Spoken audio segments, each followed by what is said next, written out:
bonsoir à tous. Je vais répéter mon petit speech de la semaine dernière pour les nouveaux venus. Donc nous sommes très heureux de vous accueillir pour cette session de questions d'actualité en éthique animale. Ces débats conférences font partie d'un enseignement d'éthique animale que nous avons créé cette année. Et ce sont donc les étudiants de cette option qui vont ensuite mener le débat. L'éthique, ce n'est pas une prise de position, mais un questionnement en perpétuelle évolution avec notre culture et notre corps. Nous ne sommes donc pas là ce soir pour arriver à une vérité absolue, mais plus pour discuter et s'ouvrir l'esprit. Nous sommes surtout là pour montrer qu'un problème n'a pas une solution unique, mais qu'il est généralement complexe avec de nombreux éléments que nous ignorons. Les étudiants de ce soir vont d'abord poser des questions aux intervenants ici présents, échanger avec eux, et vous pourrez ensuite poser vous-même vos questions après cet échange et la présentation du sujet. Je laisse donc maintenant la parole à Camille, qui va présenter le sujet de ce soir. Merci à tous et une très bonne conférence.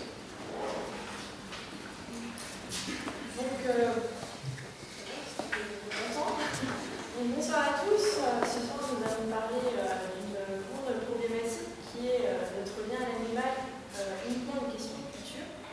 Donc en fait, je vais rapidement vous définir ce qu'est la culture, rapidement même. Alors la culture, c'est l'ensemble des aspects intellectuels, artistiques et idéologiques d'une civilisation ou d'un groupe en particulier. Et donc par cette définition, on comprend très aisément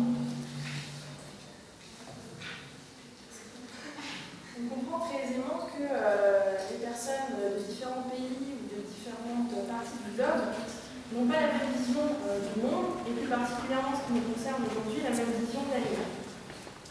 Alors ces animaux sont souvent à la base de nombreux mythes qui sont au niveau soit culturel, soit religieux. Et en fait, on peut citer des exemples proches de chez nous, par exemple l'histoire du grand méchant loup, ou encore l'histoire de ce serpent qui nous aurait fait perdre l'Éden. Alors à partir de ces mythes, il y a certaines traditions culturelles qui vont naître. Et c'est ces traditions culturelles qui peuvent poser problème aujourd'hui en éthique animale du fait d'une utilisation controversée des animaux. Donc, je vais vous citer quelques exemples, mais il y en a bien d'autres. Je vais commencer avec une question qui est assez actuelle en ce moment aux îles Féroé. Donc, dans ces îles du Danemark, chaque année, des centaines de cétacés sont mis à mort sur les plages au nom de cette pratique culturelle. Et de nombreuses associations, depuis de nombreuses années, essayent d'abolir justement cette pratique. Alors, il rencontre plusieurs problèmes. D'une part, c'est une pratique qui est réglementée et encadrée par une loi au Danemark. Et deuxièmement, c'est une pratique qui est totalement intégrée maintenant à la culture du pays. On a également un deuxième exemple en Chine, cette fois avec l'exemple du festival de viande de chiens à Yulin. Donc là aussi, plus de 10 000 chiens et 4 000 chats sont chaque année transportés puis mis à mort pour être consommés par l'être humain. Et en Occident, cela pose problème justement vis-à-vis de notre lien à l'animal, puisque les animaux comme les chiens ou les chats sont considérés comme des animaux domestiques, des animaux de compagnie. Toutefois, on peut se poser la question si un parallèle ne peut pas être fait avec l'élevage, par exemple l'élevage bovin, où finalement les animaux sont de la même manière transportés et mis à mort pour la consommation humaine. Donc finalement, on peut se demander si la seule différence se résume à une utilisation d'espèces différentes. Donc ces différentes traditions peuvent être bien évidemment tolérées dans les pays qui les pratiquent, mais de nombreux autres pays considèrent que ce sont de réelles aberrations. Donc nous nous sommes posé plusieurs questions. Tout d'abord, qu'est-ce qui peut justifier ces pratiques et quels en sont les fondements réels? Et nous nous sommes aussi demandé si la religion avait pu jouer encore un rôle actuellement. Donc tout le monde sait que les animaux dans les textes sacrés sont souvent soit déifiés, soit diabolisés. Et un exemple simple, dans la religion polythéiste législative, où de nombreux dieux sont représentés sous la forme d'animaux. Donc en fait, ce soir, on va s'intéresser à trois grandes questions, trois grands thèmes. Tout d'abord, quelle est la place de l'animal, quel est notre lien à l'animal dans la vie de tous les jours, dans notre vie quotidienne? Comment la religion va pouvoir orienter cette vision que nous avons de l'animal? Et finalement, est-ce que nos idées et nos convictions sont dictées par le milieu dans lequel nous évoluons? Donc, nous allons tenter de répondre à toutes ces questions avec l'aide de 3 invités. Donc, tout d'abord à gauche, Isabelle Iribarren, qui est maître de conférences en histoire de l'Église médiévale et histoire de la philosophie médiévale à la faculté de théologie catholique de l'Université de Strasbourg. À ses côtés, Françoise Vinel, qui est maître de conférences en littérature de l'Antiquité tardive et histoire du christianisme ancien à la faculté de théologie catholique de l'Université de Strasbourg. Et pour finir, Pascal Normandin, pratiquant au centre bouddhiste Zen de Strasbourg, qui est accompagné ce soir par Isabelle.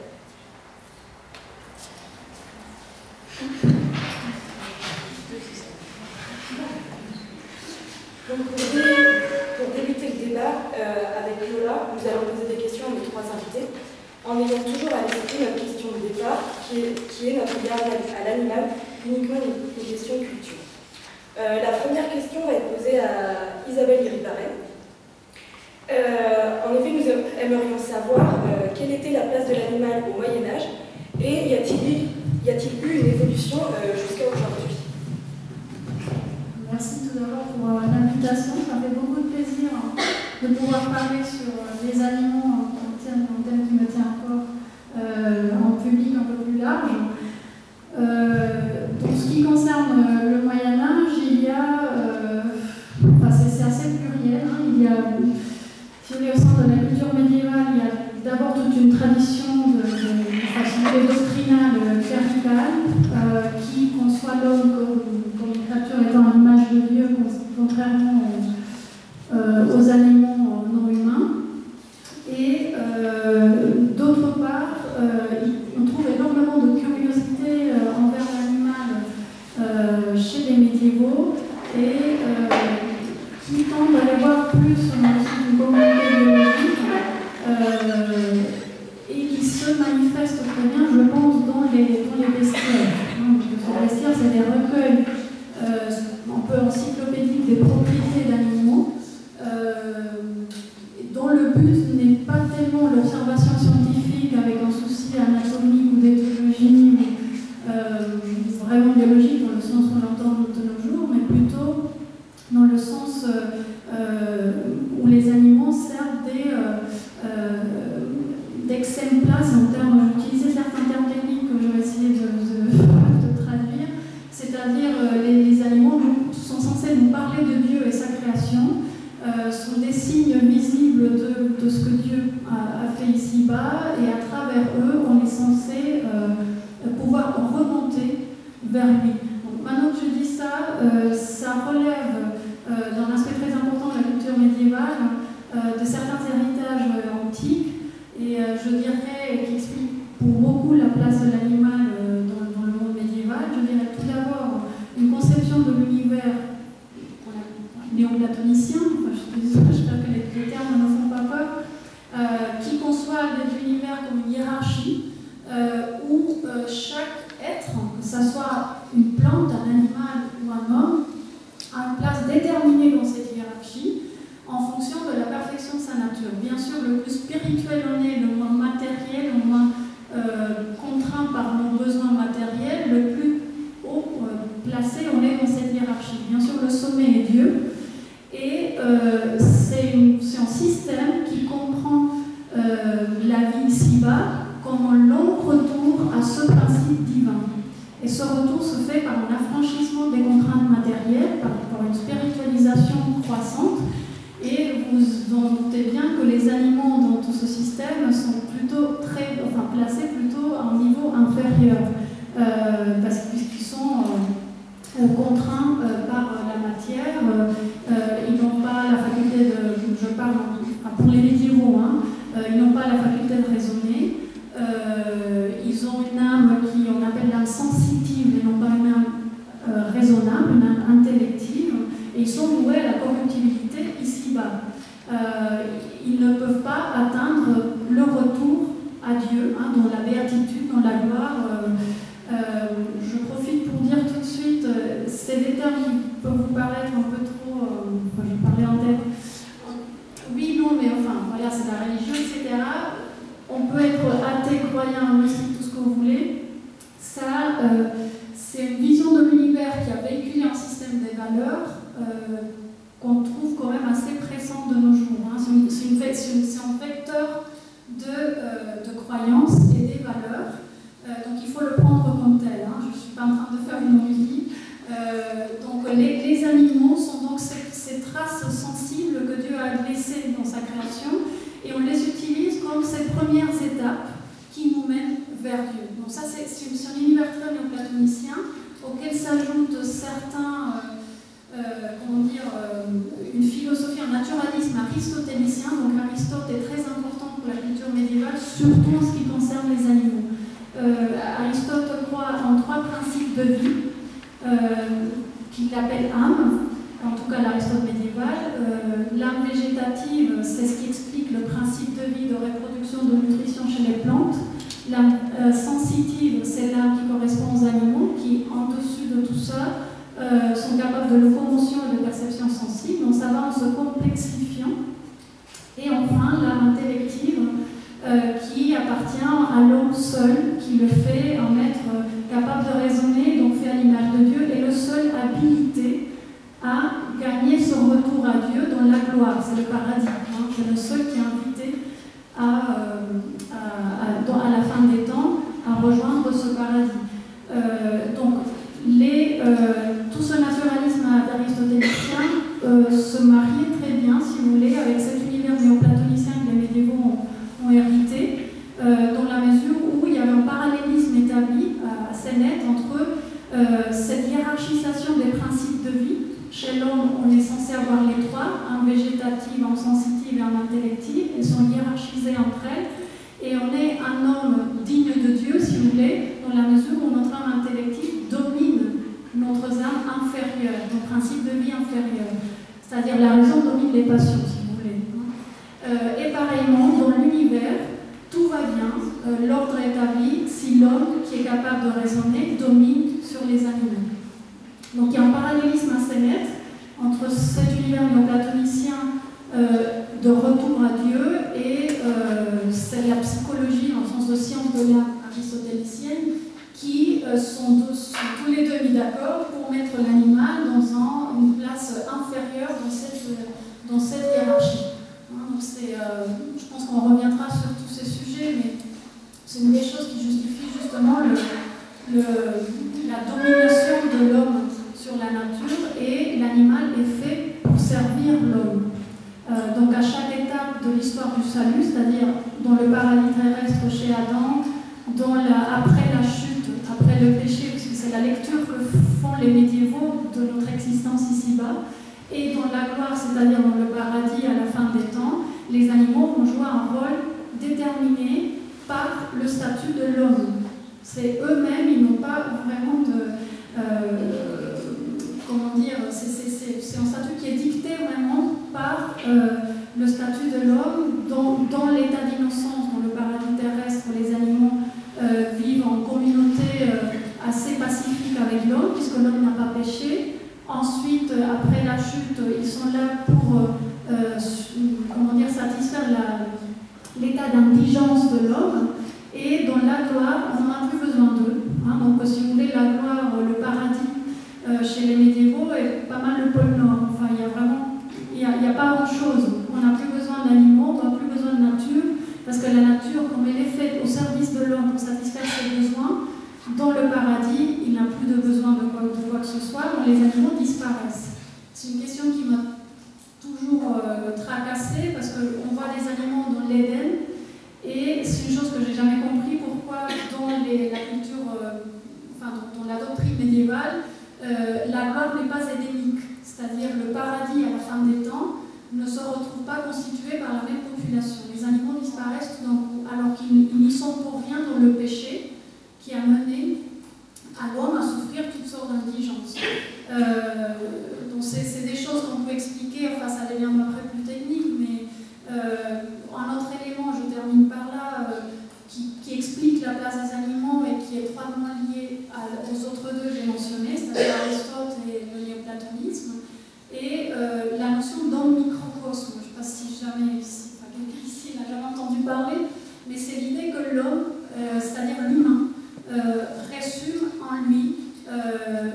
l'univers, c'est-à-dire dans le sens large, puisque c'est le seul être qui est doté d'un principe spirituel et d'un principe corporel. Donc l'humain résume en lui toutes les composantes de l'univers, et c'est une très mauvaise nouvelle pour les animaux et leur sort et leur place, parce que ça veut dire qu'à la fin des temps, s'il y a un quelconque principe animal qui survit dans le paradis, ce n'est pas les animaux en tant que tels, les créatures, mais l'animal dans l'homme, c'est-à-dire son âme sensitive. Donc c'est la seule qui est vouée, l'animalité dans l'homme, c'est le seul qui est peut-être invité à rejoindre Dieu dans la gloire, etc. Mais pas les animaux, certainement pas. Et c'est parce qu'il y a eu un processus de réduction, de réductionnisme de tous les animaux au principe animal dans l'homme. Donc ça, c'est un peu la vulgate de la doctrine cléricale qui s'accompagne, qui n'exclut pas comme d'autres manifestations, je dirais plus positives, d'attitude de l'homme vis-à-vis des animaux. J'ai mentionné les bestiaires, les animaux sont quand même valorisés du point de vue, dans le sens où ils sont des symboles, dans le sens étymologique du mot. C'est des signes qui renvoient à une réalité autre, supérieure. On a besoin d'eux pour retracer le chemin qui nous mène à Dieu. Ils servent aussi pour des anecdotes moralisatrices. Vous voyez comme les abeilles se comportent et travaillent très bien, ils sont très industrieux, ils vivent dans une société très ordonnée, faites pareil. Donc ils peuvent servir pour ces fonctions-là, on le voit beaucoup dans les vestiaires, mais le statut de symbole, je dirais, c'est au mieux ce qu'on est prêt à donner aux animaux, au mieux. Sinon, c'est des êtres corruptibles, inférieurs à l'homme, pas faits à l'image des dieux et donc pas invités à la gloire, et ils ont été créés pour servir l'homme. Donc ça, c'est, si vous voulez, très rapidement, la vulgate médiévale sur la place des animaux. Et de nos jours, puisque vous me demandez, dans son sens, oui, l'observation scientifique, le progrès scientifique nous a amené à constater que les sciences cognitives, c'est pas tout à fait ce que disaient les médiévaux, heureusement. C'est vraiment, on est bien loin de tout ça. Il y a des animaux avec d'une intelligence, les corvidés, vous connaissez beaucoup mieux que moi, d'une intelligence épatante, ils sont parfaitement capables d'apprendre des choses nouvelles. De ce côté-là, ça passait, mais je pense, d'après ce que je vois, je ne constate pas qu'il y a, je trouve plutôt dissocié ce progrès scientifique d'un progrès dans les mentalités. Je trouve que culturellement, on est encore tout à fait assujetti à ce discours. On ne se le dit pas dans ces termes-là. On ne va pas se dire moi je suis voué à la gloire, j'ai une âme immortelle, alors que les animaux non. Peut-être pas, mais qu'on soit croyant, athée ou agnostique, il y a comme une supposition, une présupposition que les animaux, quelque part, c'est des êtres inférieurs et des biens de consommation. Pour moi, c'est quelque chose qui est typiquement chrétienne, on va en discuter. Le christianisme doit énormément, comme j'ai dit, aux cultures antiques, au néoplatonisme, Aristote, certes, mais il y a une chose où le christianisme est absolument novateur, et je trouve que ça a été nocif pour les animaux, à savoir, c'est la première fois de l'histoire que les animaux sortent du sacré. C'est-à-dire avant, avec les pratiques sacrificielles, je suis absolument contre à s'en dire, mais paradoxalement, je pense que les animaux vivaient mieux, dans le sens où, depuis que le christianisme a décidé, voilà, les animaux font plus partie d'un rituel sacré, ils sortent du sacré, ça libéralise les pratiques alimentaires en tel point qu'ils deviennent des symboles, soit des objets ou de biens de consommation. Le Christ agneau monopolise toutes les métaphores animalières et l'animal ne détient plus valeur de symbole dans un rite, il est vraiment tout simplement de la chair qu'on mange. Et ça, les spécialistes ne sont pas tous d'accord, c'est vraiment le fait du christianisme. C'est vraiment une nouveauté du christianisme. Vous lisez la Bible, c'est ça, Paul dit, l'important c'est pas ce qu'on mange, c'est pas ce qui rentre dans la bouche, mais ce qui sort de notre cœur. bref, vous mangez ce que vous voulez. Le fait qu'un animal sorte du sacré, moi je trouve que ça a des conséquences assez négatives sur son sort. Voilà mon problème. Je ne vais pas dépasser, je ne vais pas faire trop bavarde. Vous avez dit que les animaux étaient les plus bas dans la hiérarchie avec les néoplatoniciens, mais est-ce qu'il existe une spéciation en fonction des animaux au Moyen-Âge justement? Et voilà, j'avais une question. Je ne sais pas quelle est une spéciation. Si on reconnaît le terme d'espèce, la notion d'espèce. S'il y a des différences entre espèces, enfin, si dans la hiérarchie, ils sont tous vraiment au même niveau, si entre les animaux. Oui, je vois. Il y a quand même, surtout dans les vestiaires, j'ai amené en vestiaire, si vous voulez le feuilleter, vous êtes nombreux, mais vous pouvez le faire passer. Il y a, les vestiaires font une différenciation entre des animaux qui, pour la plupart, symbolisent des vertus chrétiennes, par exemple le lion, oui. Là, vous pouvez voir, il y a un bestiaire du diable, pour ainsi dire, c'est des animaux qui vont toujours représenter des attributs négatifs qu'on va associer au diable. Ils sont, si vous voulez, placés plus bas, le serpent, parfois le loup aussi. Il y a des animaux qui sont considérés plus nobles, non pas dans leur animalité, mais dans la mesure où ils comportent des attributs qui ressemblent davantage à l'homme ou même à Dieu, au Christ. Donc, je vais vous donner un exemple. Le lion, c'est un animal qui est plutôt en valeur, c'est un peu ambivalent parce que d'une part c'est l'animal qui dévore et tout le monde a peur d'être dévoré au Moyen-Âge, l'enfer et une bouche qui dévore. Mais d'autre part, le lion est un animal christique, dans le sens où, par exemple, on constate qu'au Moyen-Âge, qu'il dort les yeux ouverts. On va le comparer au Christ qui veille jusqu'à le moment de la résurrection. Avec les yeux ouverts, il veille pour les âmes des fidèles. Les bébés lionceaux, lorsqu'ils naissent, ils passent 3 jours sans pouvoir respirer. Je dis toujours au Moyen-Âge. Et le lion vient souffler dans leur narine, donc on compare ça aux 3 jours que le Christ a passé mort avant sa résurrection. Donc il y a l'aigle par exemple qui veut regarder le soleil droit sans s'aveugler, et en exemple des hommes contemplatifs ou mystiques qui sont capables de contempler les vérités spirituelles sans subir, sans être aveuglés dans le sens spirituel. Donc, oui, il y a une certaine hiérarchie.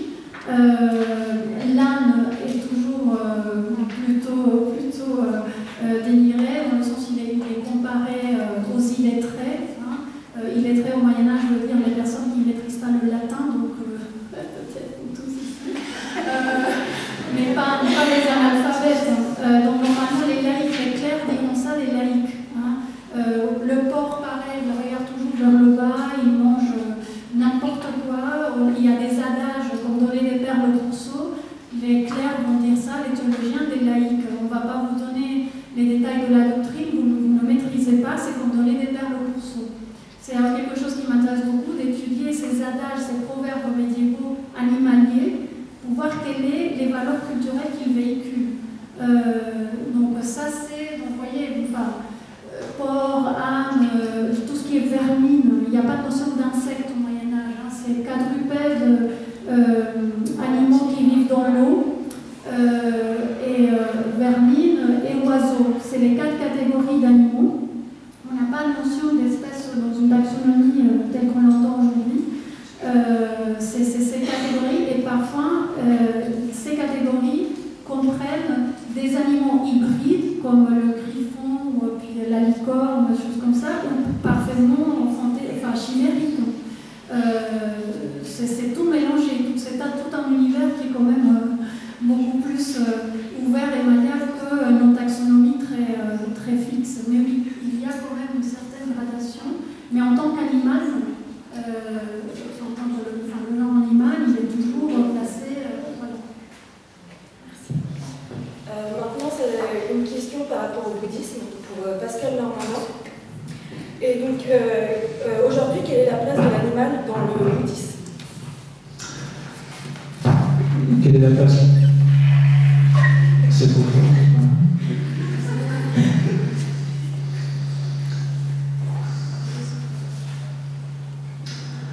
Donc, encore un peu fort, voilà.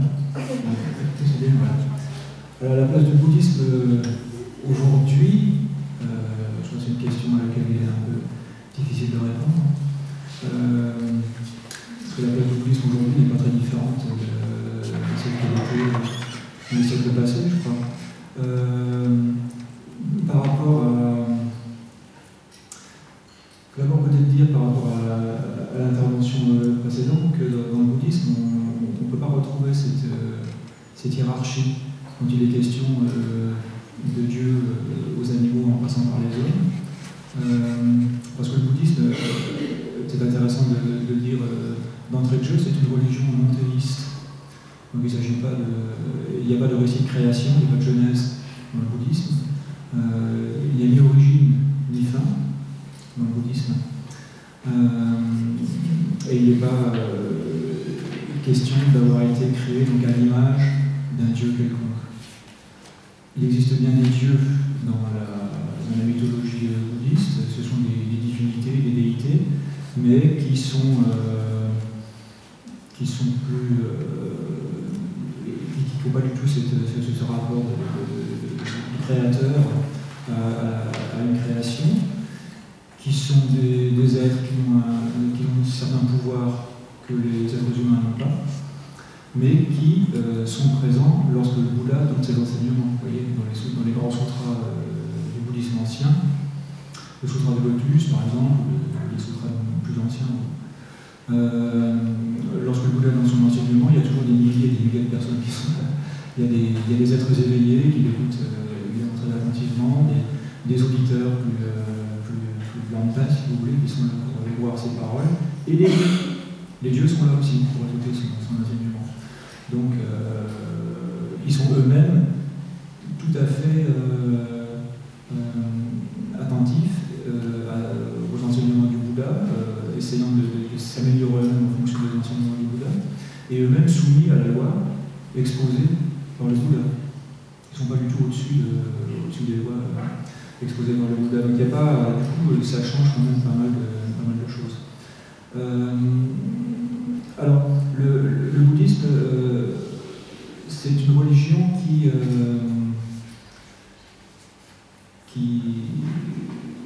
essaie de prendre en compte l'ensemble des êtres sensibles dans son approche, dans sa pratique, parce que c'est avant tout une pratique, et dans sa réflexion. Et l'ensemble des êtres sensibles, ce sont les êtres humains et les animaux, en l'occurrence. Un être sensible, c'est, si on essaie de réfléchir à ce que c'est un être qui est capable de ressentir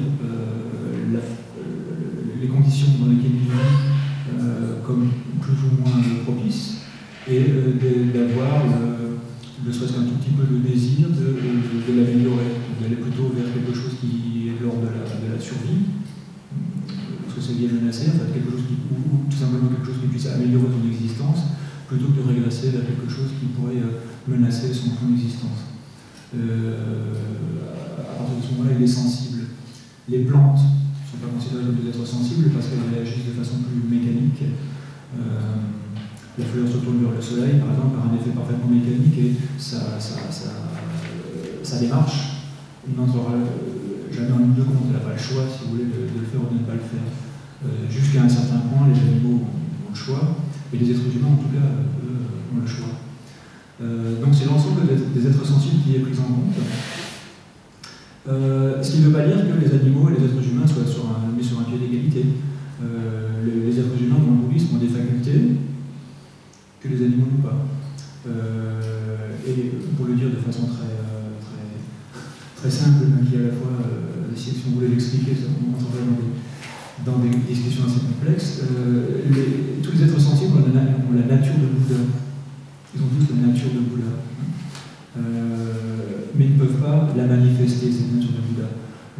L'être humain est le seul être qui est capable de faire une démarche qui puisse laisser se développer en lui, briller en lui, si vous voulez, la nature de Bouddha, et devenir toujours plus proche finalement du Bouddha, c'est-à-dire de s'éveiller, hein, ça c'est un terme évidemment central dans le bouddhisme, de s'éveiller finalement au fait qu'il est Bouddha, si vous voulez. Hein. Il est Bouddha, mais il ne le sait pas, il ne le manifeste pas. Un peu, on emploie parfois l'image du bois et du feu, si vous voulez. Hein, la nature du bois est de pouvoir brûler. Le bois peut brûler, ce qui ne veut pas dire que tous les morceaux de bois vont brûler un jour.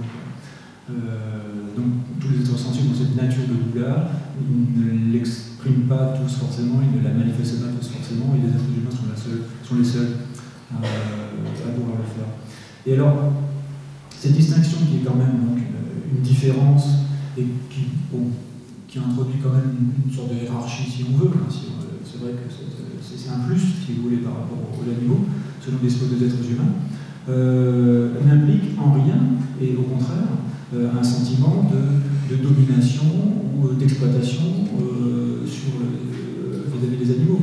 Au contraire, c'est-à-dire que puisqu'il est, lui, il se sait capable d'engager une pratique qui va, grâce à laquelle il va s'éveiller toujours un peu plus, il va justement développer aussi une démarche toujours plus compatissante, hein, toujours plus ouverte, si vous voulez, aux êtres qui ne l'ont pas, cette faculté, ou qui ne la développent pas encore, que ce soit autour d'eux-mêmes, autour des gens qui sont autour de lui, des êtres humains qui sont autour de lui. Hein. Si vous voulez, plus il s'éveille, plus il est compatissant, d'une certaine façon, hein.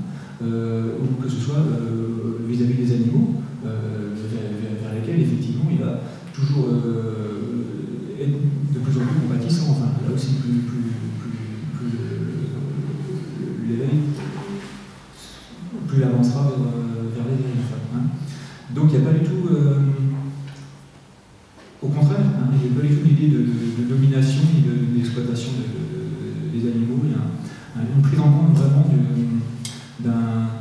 d'un ensemble, si vous voulez, hein, qui est, dans lequel il n'y a pas tellement lieu finalement de faire des distinctions substantielles quoi, entre les différents êtres.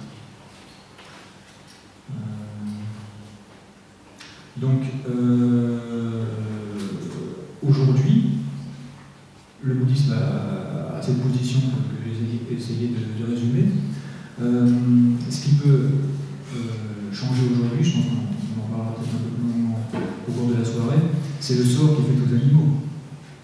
Le sort qui est fait aux animaux, à l'heure actuelle, est différent de celui qui leur a été réservé dans les siècles passés, hein, que ce soit dans les traditions asiatiques, qu'elles soient bouddhistes ou non, hein, enfin, dans les traditions bouddhistes aussi, ou que ce soit en Occident.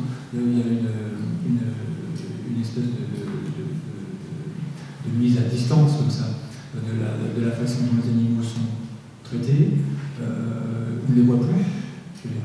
Lorsque les sociétés étaient plus paysannes, on voyait quoi, comment les animaux vivaient, comment on les traitait, comment on les abattait, comment on les découpait. Enfin, maintenant on ne le voit plus. Et il y a une espèce d'ignorance là, jusqu'à ces derniers temps, en tout cas, qui était presque complète de ce point de vue-là. Et là, de ce point de vue-là, quelqu'un qui s'engage sur la voie du bouddhisme, qui pratique le bouddhisme, va peut-être essayer d'intervenir. Alors j'ai apporté là un livre de Mathieu Ricard, qui est un bouddhiste tibétain, ce qui n'est pas mon cas d'ailleurs, hein. On pourra en parler si vous désirez, mais enfin moi j'ai l'obéissance, la tradition zen, hein, c'est pas tout à fait la même chose, mais enfin j'ai apporté ce livre de Mathieu Ricard qui vient de sortir, que vous connaissez peut-être, voire sans doute, hein, parce qu'il a été très très médiatisé. C'est un livre qui s'intitule Plaidoyer pour les animaux, dans lequel il s'est expliqué. J'ai été prévenu un peu tard pour cette conférence, alors moi je l'ai fait que le survoler, je n'ai pas lu vraiment attentivement, je n'ai pas eu le temps de lire attentivement ce livre. Mais enfin, il essaie d'expliquer ce qu'on pourrait faire, hein, ce qui pourrait être fait pour venir en aide, en fait, aux animaux qui sont en grande détresse à l'heure actuelle, plus qu'ils ne l'étaient, si vous voulez. Même si la condition des animaux n'a jamais été forcément très enviable, quelles que soient les traditions, on ne les a jamais mis dans des boîtes, si vous voulez, on ne les a jamais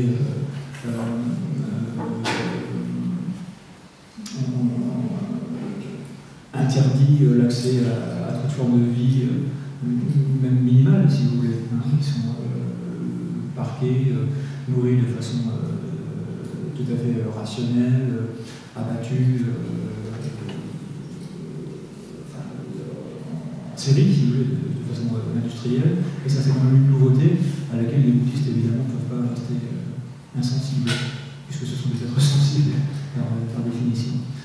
Mais donc voilà, il y a un changement dans l'actualité, si vous voulez, mais enfin, dans le fond, la position des bouddhistes n'a pas changé aujourd'hui par rapport à cette nouveauté. Cette nouveauté de prendre l'ensemble des êtres sensibles et d'éprouver de la compassion et de l'intérêt, disons, hein, pour le bien-être, finalement, le plus possible de tous les êtres sensibles. Donc maintenant, c'est une question pour Françoise Vinel. Et Pascal Normandien vient de dire que dans le bouddhisme, il n'y avait pas de domination des hommes sur les animaux. Et est-ce que les philosophes antiques parlaient déjà d'équité, ou est-ce qu'ils avaient tous une vision anthropocentrée? Isabelle, donc moi je m'occupe de culture antique et début du christianisme. Isabelle a déjà largement parlé d'Aristote et du platonisme. Alors je vais répondre un peu à ce plan philosophique, mais c'est dans le sens de ce qu'a dit Isabelle. Et puis je voudrais faire intervenir d'autres niveaux de culture, à la fois la religion et puis les représentations à travers la littérature populaire, les images aussi, etc., les mythes. Parce qu'en réfléchissant un peu à ce soir et aux questions qui étaient posées, je me suis dit que je ne vous connais pas, mais je vois beaucoup d'étudiants qui sont plutôt sans doute des étudiants en sciences. Non? Oui. Alors, je ne sais pas quel effet ça vous fait d'entendre ce discours. Et donc, Isabelle et moi, en tout cas, on travaille sur des textes anciens, c'est-à-dire sur des textes, peut-être des images. Donc, on n'a que cet accès, par les textes, par les images, à ce que pouvaient penser, vivre les anciens. Alors que, je ne sais pas du tout comment vous travaillez, je suis désolée, je ne suis vraiment pas scientifique. Mais il me semble qu'aujourd'hui, parce que c'est quand même dans les médias tous les jours, les questions animales, quand on s'intéresse aux questions d'éthique animale, au débat tous ces temps-ci, on a d'autres approches, d'autres modes de savoir, de ce que pensent les gens, par exemple. Comment ils vivent leur relation à l'animal.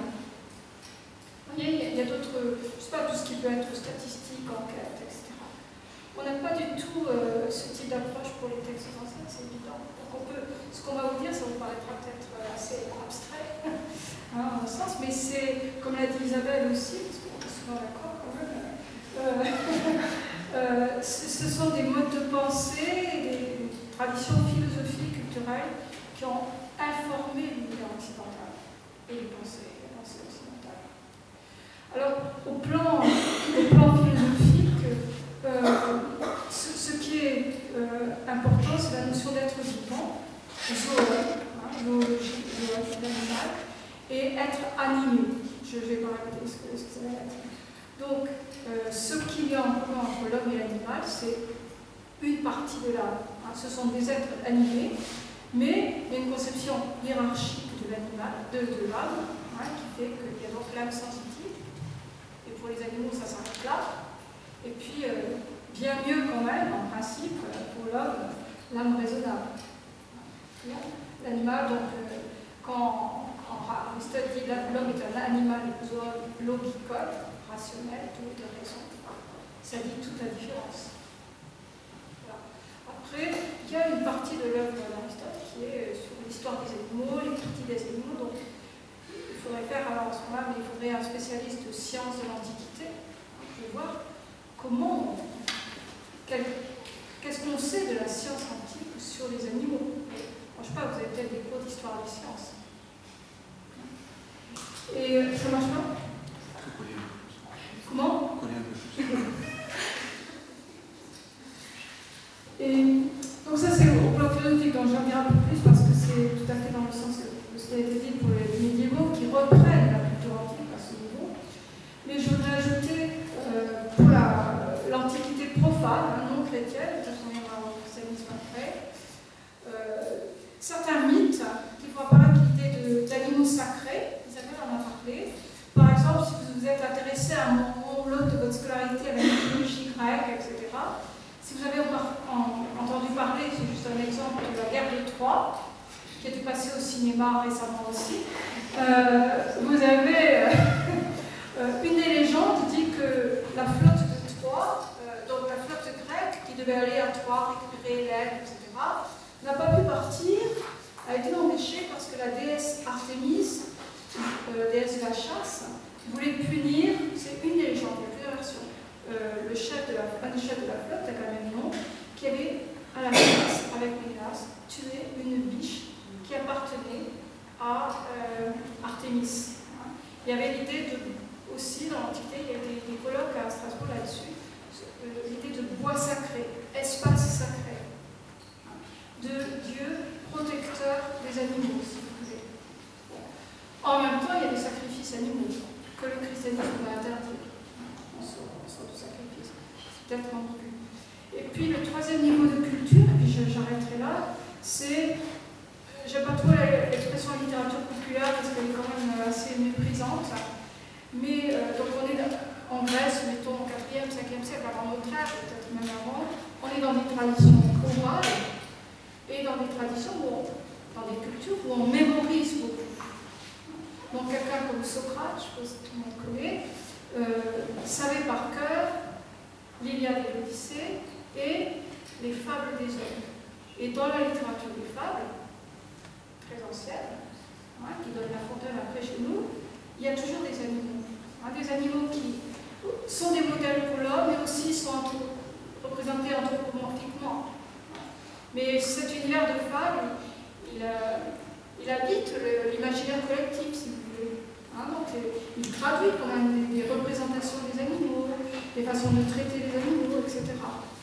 Et c'est par des textes comme cela, mais aussi des représentations imagées, qu'on peut peut-être, pas trop rêver, mais approcher la façon dont dans une société très loin de nous, on pouvait se représenter tel ou tel type d'animal, ou avoir tel ou tel lien. Ulysse, quand il revient chez lui, j'arrête après, 10 ans après, vous savez, sa femme Pénélope l'attend, mais c'est qui le reconnaît, son chien, Argo, et le porcher aussi, le mec. Bon, mais donc ça symboliquement, ça veut dire que c'était dans toutes les mémoires, on peut dire, c'est facile, on n'a pas de chiffre, dans les mémoires, si vous voulez. Et ça traduit au fond une espèce de conscience d'une certaine dignité de l'animal. Voilà. Maintenant, j'ai une question pour vous trois. On peut commencer. On répond en même temps. Vous pouvez commencer. Est-ce que les textes sacrés évoquent la façon dont il faut se comporter envers les animaux et sous quelles conditions légitimes peut-on les utiliser? Pour le Moyen-Âge, il n'y a pas. Parce que en ce qui concerne les pratiques alimentaires, etc., considère que toutes ces prescriptions détaillées appartiennent à la loi ancienne, l'ancienne alliance, c'est-à-dire tout ce qui est le judaïsme. Donc on ne va pas trouver des prescriptions type Lévitique, Deutéronome dans le Nouveau Testament.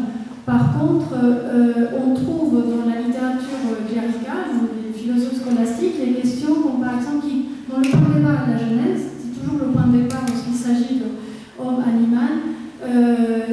Par exemple, est-ce que les animaux doivent travailler le dimanche aussi? Est-ce qu'ils doivent respecter certains jours de jeûne? Est-ce qu'ils sont comment dire? Est-ce qu'il faut qu'ils fassent une pause pendant qu'on mange, etc. Donc, des choses comme ça, on va se poser comme question. Après, en ce qui concerne plus strictement la façon de se comporter envers les animaux, je pense que le terme clé est dominion, c'est-à-dire la domination. C'est un terme dont, encore une fois, le point de départ est la Genèse.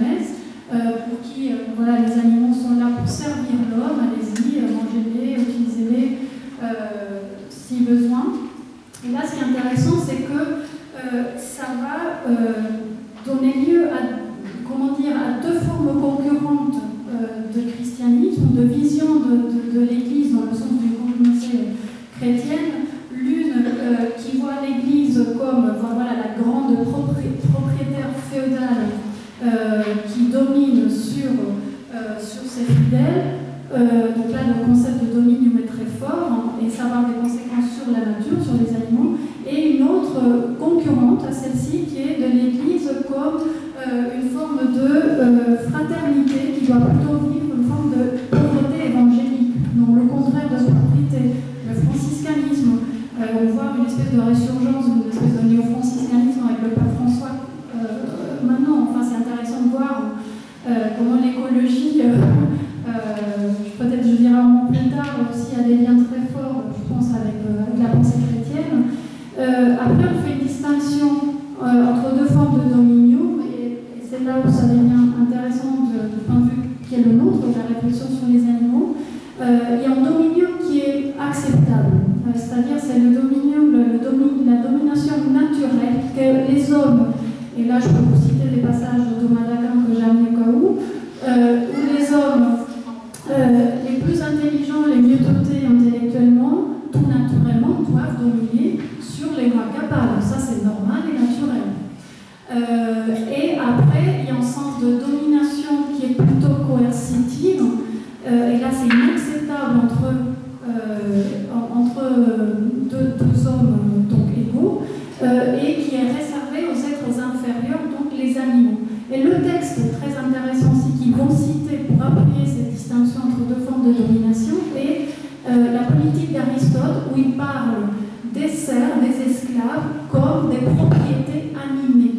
Et les médiévaux vont faire la comparaison entre les serfs, dans le sens antique, hein, les esclaves, et les animaux. C'est des propriétés animées. C'est des biens, des biens comme des biens meubles. C'est des propriétés animées et on peut les utiliser comme telles. Donc, je ne sais pas si vous avez entendu jamais des procès d'animaux, par exemple, au Moyen-Âge. C'est connu, il y a des procès judiciaires. Quand par exemple, il y a le fameux cas d'une truite, d'une truite, qui a été pendue parce qu'elle avait ravagé les terres d'un paysan, et puis on lui a fait un châtiment exemplaire. Donc ça, tout de suite, la question de nos jours qu'on va se poser de façon parfaitement anachronique, c'est mais si on lui donne pas, si on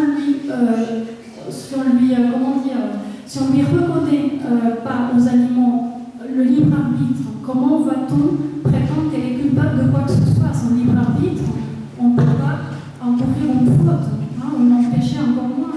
Donc comment ça se fait qu'on lui donne une responsabilité morale telle pour pouvoir la punir? En fait, là, c'est la question typique anachronique qu'on va se poser de nos jours. Si on le regarde avec des yeux d'historien, il faut le voir, la truie, en fait, c'est pas un être animé, c'est un bien, c'est une propriété. Et donc par là, on punit l'homme propriétaire de la truie pour qu'il apprenne à mieux la gérer, à mieux la garder dans son enclos pour qu'elle fasse plus de ravages, etc. Donc c'est une punition qu'on perpétue auprès de l'homme qui est le propriétaire. Il n'est qu'en bien. C'est une façon de le punir à travers ses biens, on lui, comme Job, hein, on lui enlevait tous ses biens, etc. Donc c'est deux concepts de dominion qui sont concurrents. Et ce que je trouve intéressant, que j'aurais adoré trouver dans les sources médiévales, mais que je n'ai jamais trouvé, c'est qu'on fasse le lien entre la condition de l'homme réduit à l'esclavage et les animaux. Parce que je suis profondément convaincue qu'il y a une continuité entre la façon dont on perçoit des hommes qu'on considère moins que nous, c'est-à-dire la manie de chercher le propre de l'homme. Tout de suite, c'est une pente glissante, on va exclure de cette humanité les hommes qui n'ont même pas les mêmes qualités qu'on considère que doivent avoir tous les hommes, ou qui n'ont pas la couleur de peau qu'il faut. Je vous laisse imaginer toutes les dérives qu'on peut avoir. J'aurais aimé voir chez les médiévaux un lien qu'ils font de façon tacite, mais qu'ils n'élaborent pas, entre cet état d'homme réduit en quelconque, ça peut être esclavage ou en une humanité moindre, et le sort qu'on réserve aux animaux.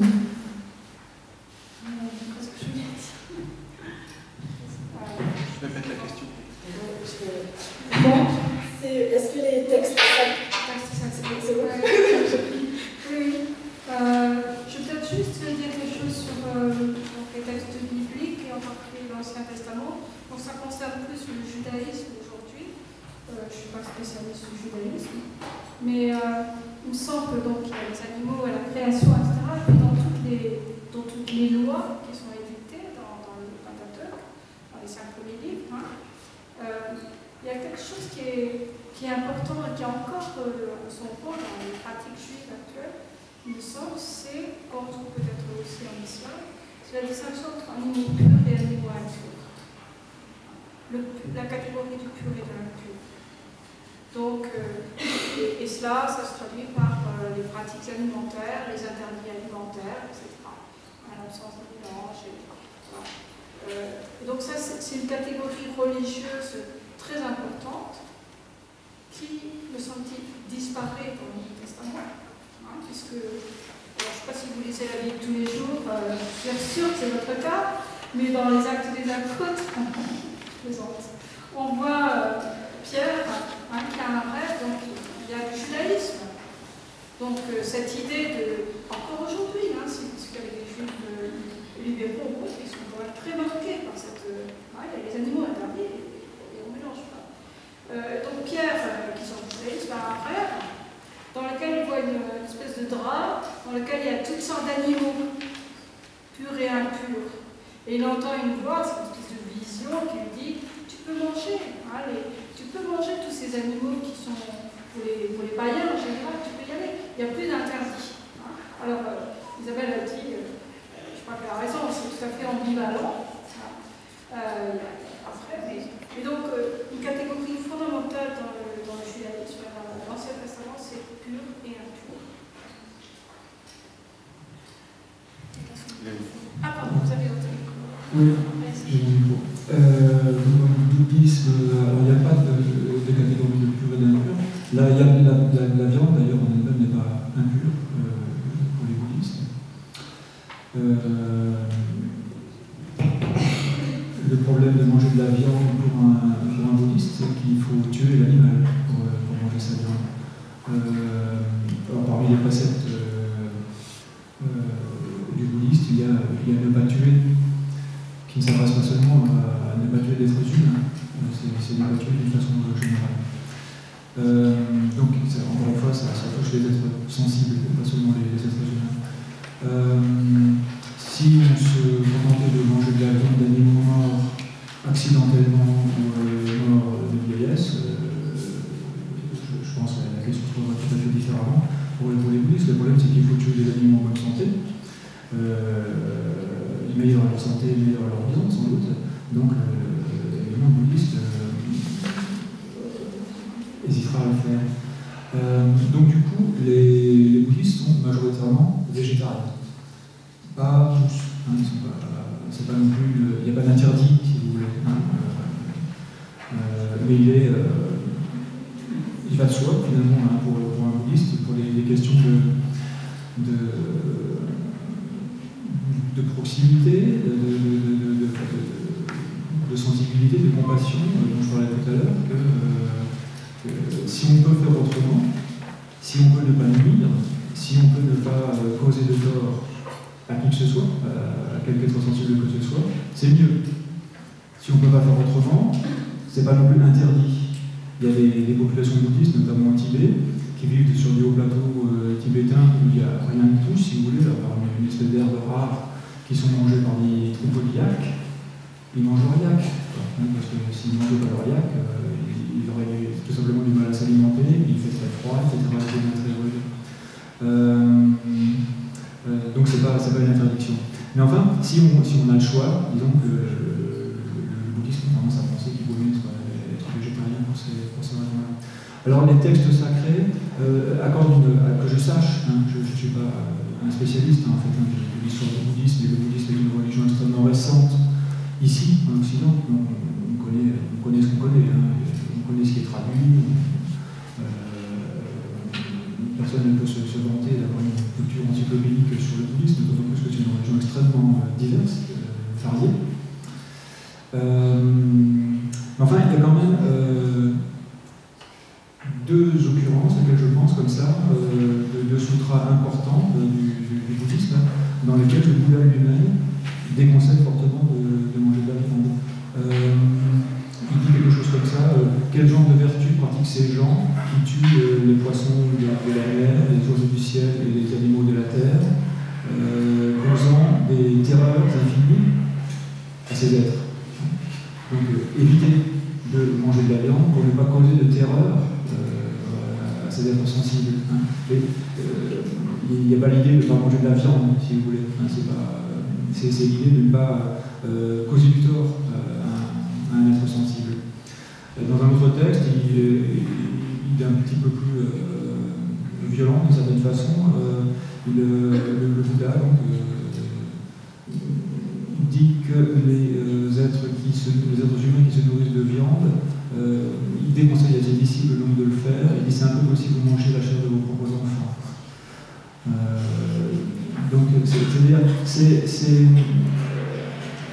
on a encore cette idée de globalité, si vous voulez. Les êtres sensibles sont extrêmement proches les uns des autres. Alors, leurs enfants, évidemment, ils poussent la chose un peu loin. Mais enfin, on n'est pas à ce point différent, si vous voulez. Alors, c'est vraiment une grande différence avec tout ce dont on vient de parler. On n'est pas à ce point différent qu'on puisse qu'on puisse se sentir absolument non solidaire ou séparé ou complètement pouvoir se comporter de façon complètement différente des animaux. On fait partie vraiment de ce même continuum. Donc la tendance est au végétarisme, si vous voulez. Voilà. Alors, au niveau du végétarisme, justement, on se pose une question. Concernant la réincarnation, donc, quand on parle de réincarnation dans le bouddhisme, généralement on a une réincarnation justement de l'homme qui peut se faire par l'animal. Alors, est-ce qu'il y a un lien entre la réincarnation et justement le fait d'être végétarien dans le bouddhisme? Alors, d'abord, les bouddhistes, en principe, ne parlent pas de réincarnation. Ils parlent plutôt de transmigration. Alors vous allez dire je chipote, mais c'est pas une petite distinction quand même. L'idée de réincarnation supposerait qu'il y a quand même quelque chose de substantiel, un moi, une âme, éventuellement, qui voyagerait comme ça de corps en corps, d'animal en animal peut-être, un peu comme la métempsychose. D'animal en animal, d'animal aux humains, qui repasserait des humains aux animaux, pourquoi pas. Enfin, ce serait la même âme, le même moi au bout du compte. Et ça, c'est absolument étranger à la vision bouddhiste, pour lequel, décidément, quelle que soit la manière dont on prenne les choses, le moi n'existe pas. Le moi n'est jamais que l'identité des animaux aussi, enfin aussi des êtres humains, qui ont les mêmes identités, c'est vraiment rien d'autre que l'interdépendance, le résultat de l'interdépendance de cause et d'effet. On est cause et condition, c'est tout. Il n'y a rien, il n'y a pas un substrat, si vous voulez, qui, malgré toutes les causes et conditions, perdurerait, demeurerait, quelles que soient les causes et conditions. Non, si les causes et conditions changent, le moi change. Donc c'est un moi, si vous voulez, c'est un moi qui n'est pas permanent, en tout cas qui n'est pas du tout stable, et qui ne constitue pas du tout une âme qui passerait comme ça d'un règne à un autre. Donc, la transmigration, pour ceux des bouddhistes qui y croient, et ils sont assez nombreux, mais pas tous, tous les bouddhistes ne croient pas à la transmigration, et tous les bouddhistes ne se posent pas vraiment, c'est pas une question fondamentale pour tous les bouddhistes. La transmigration, c'est l'idée qu'au moment de la mort, il se peut qu'il reste quelque chose d'irrésolu, quelque chose du karma. Le karma, c'est toutes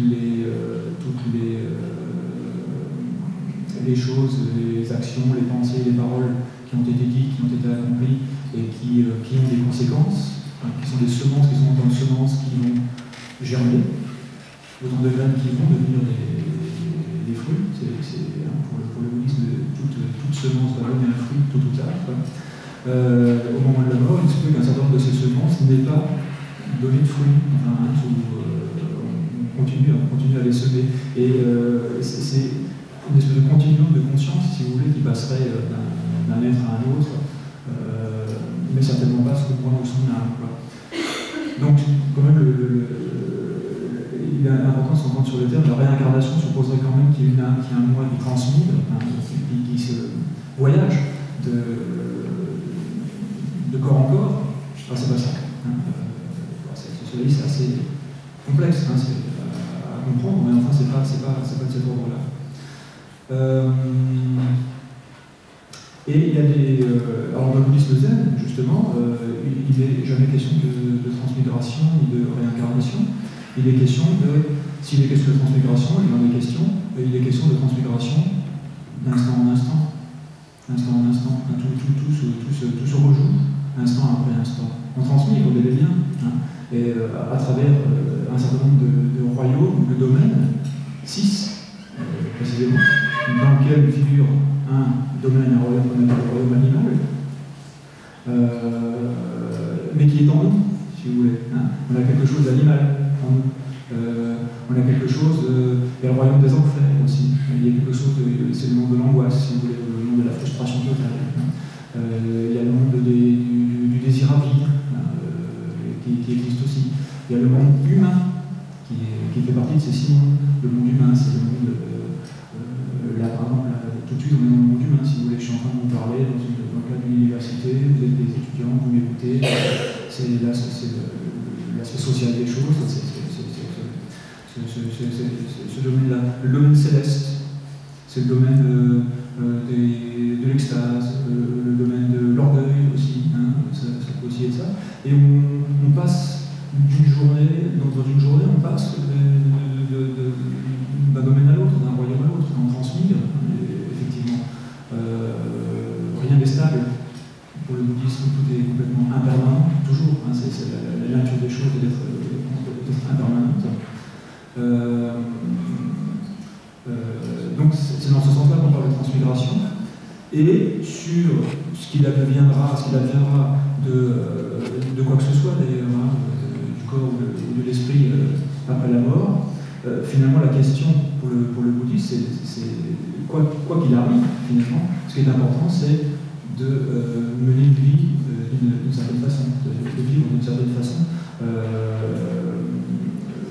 ici et maintenant, d'instant en instant, et quoi qu'il arrive, donc, de toute façon,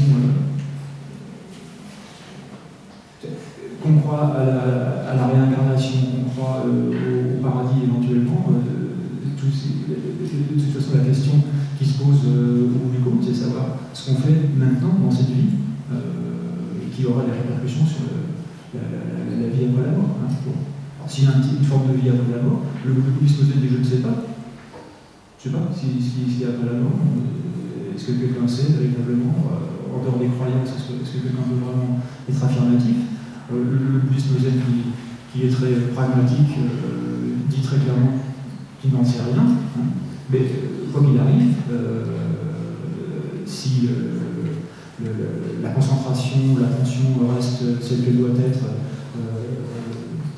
autant que possible pendant toute la vie, s'il arrive quelque chose, ça pourrait être quelque chose de bénéfique. Mais enfin, ce n'est pas la question qui oriente la pratique d'un bouddhiste, à vrai dire. En tout cas, pas d'un bouddhiste zen. On ne va pas dire de toutes les formes de bouddhisme, mais enfin, d'un bouddhiste zen, c'est pas ce qui oriente sa vie et sa pratique. Merci beaucoup. Donc maintenant qu'on a un peu vu ce que c'était le christianisme, quelle était la place de l'animal dans le christianisme, mais également dans le bouddhisme, on va passer à des questions un petit peu plus personnelles. On ne va pas rentrer dans votre intimité, normalement. Dites-moi si c'est le cas. Donc, on va faire un petit saut au niveau du christianisme, justement, comme vous voulez, ou les deux, dans l'ordre que vous voulez. Savoir à quel moment vous êtes intéressé au lien justement à l'animal, donc ce pourquoi vous êtes ici également aujourd'hui, et savoir également si c'était avant ou après vos études sur la théologie.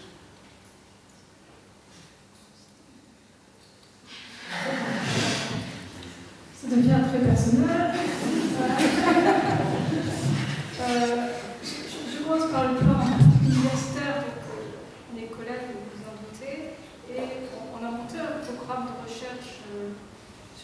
l'origine, la création et la place de l'animal. Donc ça, c'est récent, mais dans la mesure où je m'intéresse à la philosophie antique puis à la théologie, c'est évident que ces questions m'intéressent. Mais je crois que c'est, comment dire, relancer ou revivifier ces questions, disons, intellectuelles, on pourrait dire, par la réalité contemporaine des questions. Donc, disons que j'ai une fibre écologique, on va dire ça comme ça. Et peut-être je dirais deux. Je ne suis pas végétarienne, c'est pas un péché, j'espère. Mais qu'est-ce qui a pu réveiller comme ça ces questions sur l'animal? Je prendrai deux événements qui sont, comment dire, qui ont fait collision dans ce que j'ai vu. Il y a longtemps maintenant, j'ai eu l'occasion d'aller en Laponie. Donc là, c'était plutôt des contacts avec des religions traditionnelles. Donc, on était un groupe franco-suédois, peu importe.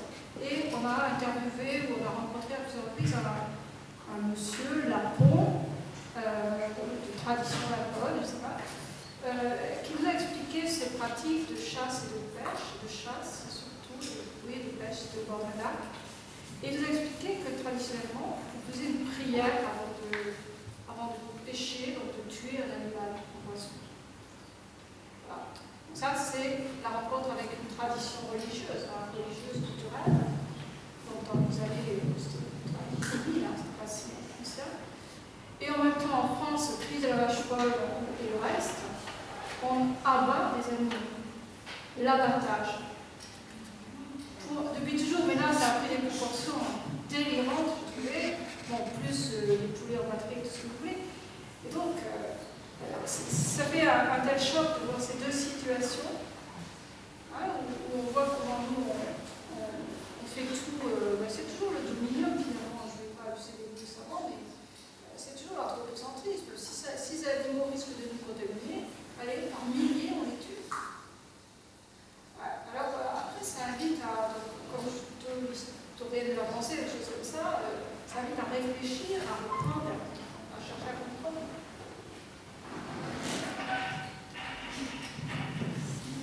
De mon côté, ça remonte un peu plus loin. Et oui, ça devient vraiment très personnel, dans le sens où je suis originaire de l'Amérique du Sud. Et dans nos sociétés, le christianisme, ça fait partie du tissu social. Hein. Je veux dire, c'est vraiment, c'est dans l'air. Et j'étais allée à l'école, comme toutes les gamines de mon âge, à une école catholique. Et à un moment donné, il fallait faire une prière, il fallait faire une pétition.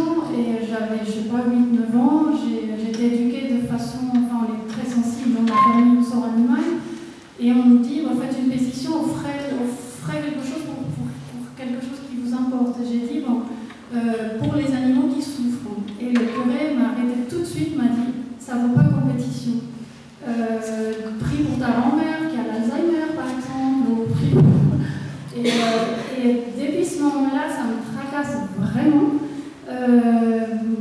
Déjà, je suis végétarienne depuis 20 ans, donc c'est quelque chose, moi, c'est une préoccupation morale durable chez moi. Et du coup, puisque le lien, enfin, le point de départ était dans un cadre plutôt de christianisme, ça m'intéressait depuis que je suis en plus, je fais des études en histoire médiévale, théologie médiévale, de voir qu'est-ce que dans le christianisme condamne l'animal de telle façon, pourquoi ces cultures ambiantes que l'animal est inférieur en bien de consommation, quel est le lien avec le christianisme? Est-ce que les textes sont là pour appuyer une telle condamnation sans appel? Et j'ai été très insatisfaite par le mouvement écologique. Moi, je trouve qu'il est très chrétien dans ce sens-là, dans le sens où il y a une vision très holiste des êtres dans la planète, chacun à sa place, et tant que l'ordre soit préservé, peu importe. Donc on va tuer en milliers par ici, en milliers par là, parce que là ça dérange un peu l'ordre, c'est pas grave. Donc je me sens beaucoup plus radicale que ça. Moi, ce qui m'intéresse, c'est l'individu animal.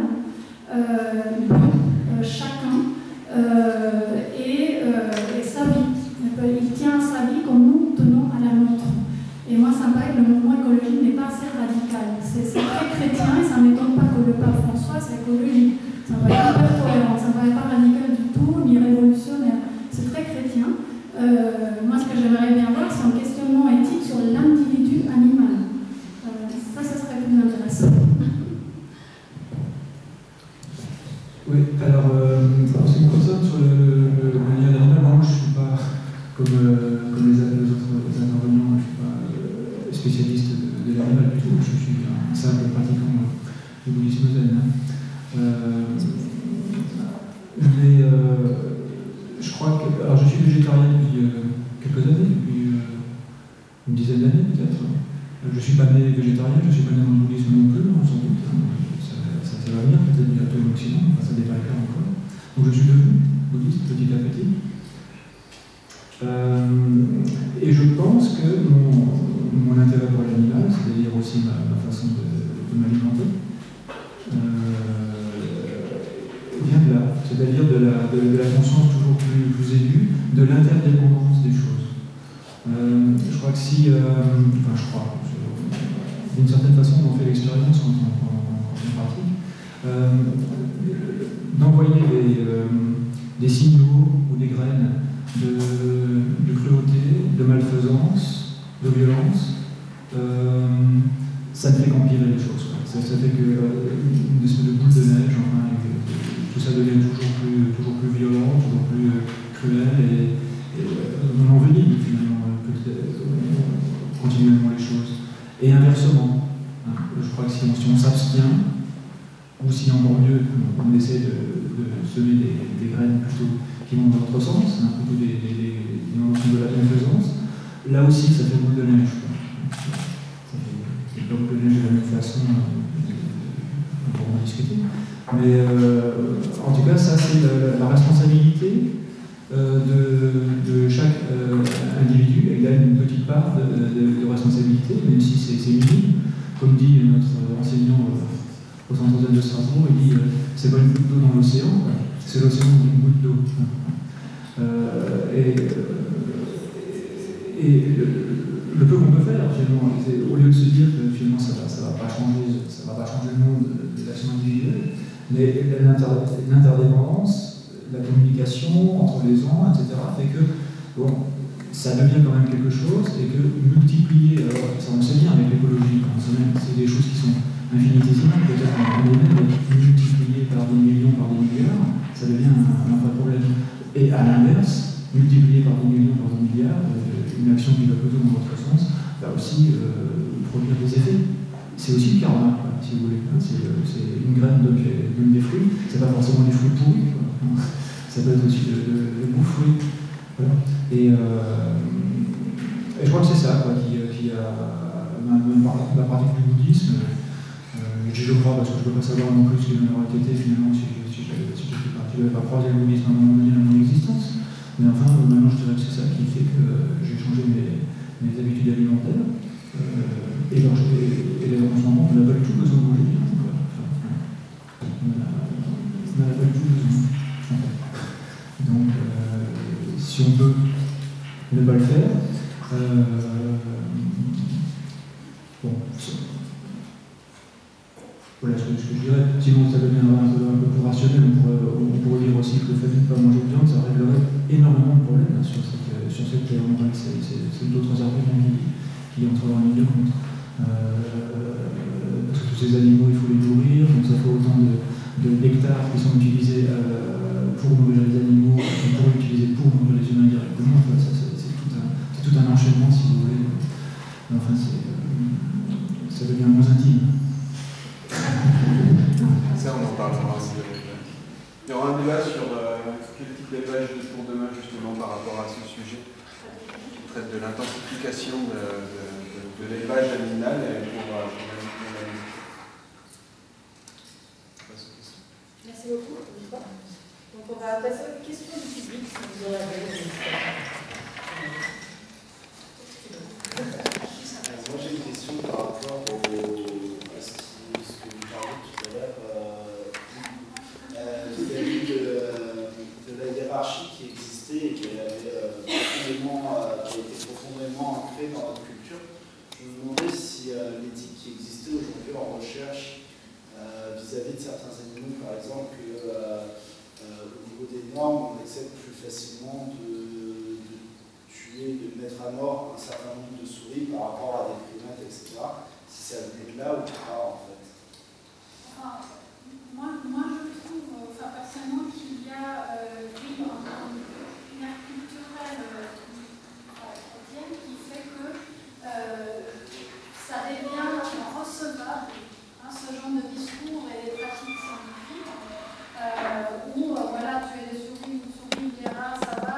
Au Moyen-Âge d'ailleurs, c'était de la vermine. On savait les rongeurs, c'est vermine, c'est une classification à part. On les mettait tous ensemble. Et tout ce qui rassemblait plus l'homme, effectivement, c'était plus noble, plus digne.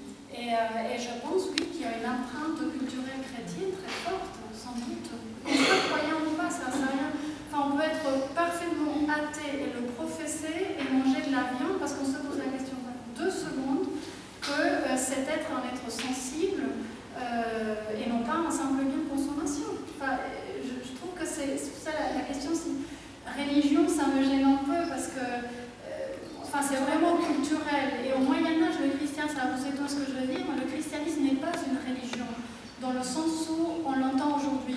Donc, communauté au sein de la société qui pratique certains rites et des pratiques culturelles et morales, l'institution ecclésiastique est en fait sociale totale au Moyen-Âge, elle est englobante. Donc, ça imprègne les sociétés avec une culture, en l'occurrence, de vision de monde hiérarchique, ordonné, qui mène à Dieu, qui mène à un principe qui est spirituel, donc tout ce qui est matériel est bas, inférieur, etc. Tout ce qui est individu et multiple est aussi mauvais, il faut l'unité, parce que Dieu représente cette unité. Et je trouve que justement, tout ce qui est vermine, rongeur, etc., a tous les attributs pour être classé au plus bas de la hiérarchie. Je pense que le monde des scrupules, des scientifiques, certains, je ne veux pas tout accuser, d'expérimentation animale, qu'ils se le disent ou pas, c'est pas la question. C'est vraiment, il y a vraiment un héritage très fort, je dirais, chrétien. C'est pas pour faire un procès au christianisme, mais il y a quand même cette libéralisation des pratiques alimentaires qui vient du fait de l'animal, ne fait plus partie de la logique du sacré, qui a des conséquences néfastes pour le sort de l'animal.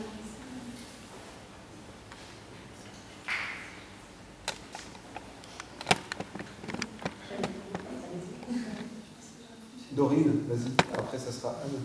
Alors, c'est une question que je voudrais poser un peu à tous les intervenants. On nous dit que finalement notre rapport à l'animal, ici notamment en France, il était dû à une histoire qui était plutôt chrétienne, notamment au Moyen-Âge. Et aujourd'hui, on commence à se poser des questions d'éthique. Est-ce que c'est dû au fait qu'on a un certain mélange de cultures qui arrive avec la mondialisation notamment et qui fait que des religions comme le bouddhisme sont arrivées en France assez récemment et nous ont permis de nous poser ces questions justement qu'on ne se posait pas avant.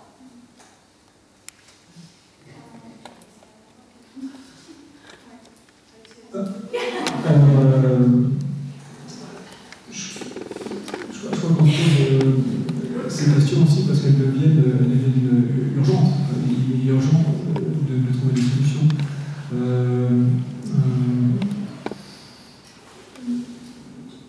Les questions écologiques ne se posaient tout simplement pas au XXe siècle. En fait, les questions par rapport à l'éthique animale viennent de l'industrialisation de l'alimentation. On le fait de façon industrielle. Donc ça implique quand même une vie, disons, infernale pour les animaux. Ce qui était là aussi, je pense, pas le cas avant, enfin certainement pas à ce point.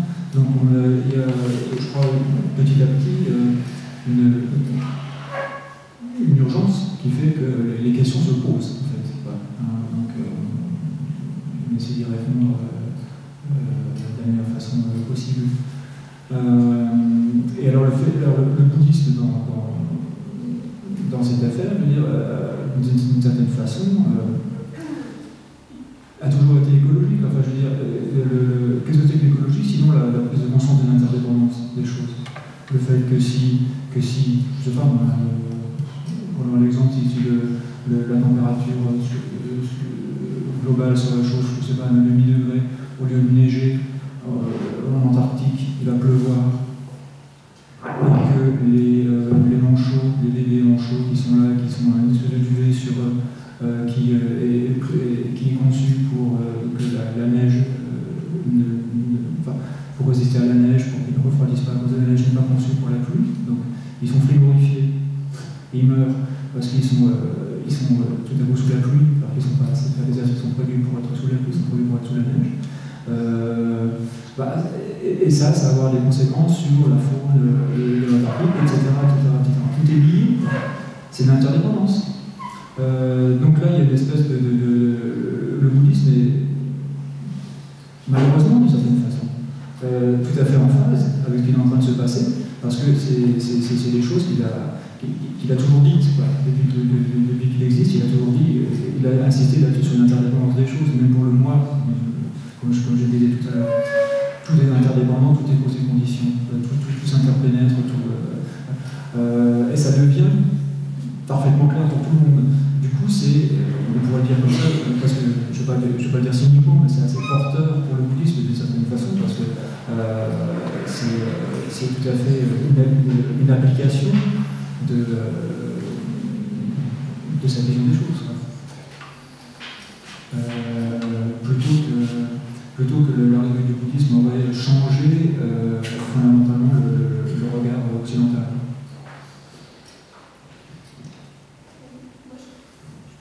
Je dirais juste deux choses. Chez Lambert, on disait le mot sentiment d'urgence, donc tout ce qui va relever de ce souci de préserver les espèces, etc. Il y a cet aspect. Et je me demande aussi s'il n'y a pas, moi je ne le lis pas des aspects religieux, même s'il y a l'influence bouddhiste qui est sûrement importante, c'est plutôt une certaine façon de penser les choses en termes juridiques, en termes de droit. Donc on définit les droits des hommes, les droits des femmes, les droits des enfants. On va bien finir par arriver aux droits des êtres. Vous voyez, il me semble qu'il y a alors je ne suis pas juriste, donc je ne peux pas dire ça, mais une espèce de juridisation de certains modes de pensée qui fait qu'on définit l'existence des êtres en termes de le droit à exister. Et ça finit par arriver à la question animale. Et peut-être à ce qu'a dit Isabelle sur l'individualisme. Il y a eu récemment des débats sur le droit. Je trouve que c'est très présent dans nos sociétés, ces questions des droits. Je pense que pour les changements de mentalité, la science, ça fait déjà pas mal. Oui, aussi. La science, ça fait beaucoup de choses. Mais par contre, ça me fait poser une autre question, et ça, je pense que ça fera en lui-même une conférence en éthique animale. C'est la question des cétacés qui sont dans les delphinariums, par exemple. Il y a beaucoup de pétitions qu'on voit en ce moment, comme quoi il faut interdire les delphinariums et la question des cétacés en captivité.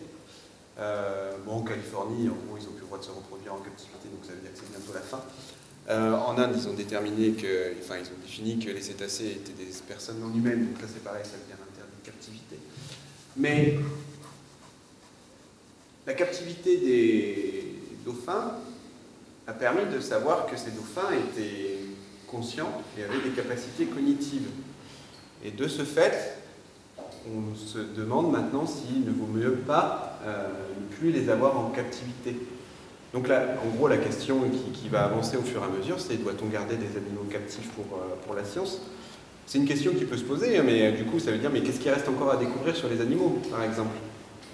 A-t-on le droit de garder des animaux captifs tout en ne sachant pas s'il y a encore des choses importantes à découvrir sur eux ou sur la biologie de manière générale, ou tous les libérer? Alors le bouddhisme là-dessus, je sais que le Bouddha a dit qu'il y a des questions qu'il ne faut pas se poser, puisque de toute façon, ça ne va pas changer grand-chose dans le bien-être de l'homme ou le bien-être du monde ou de l'animal.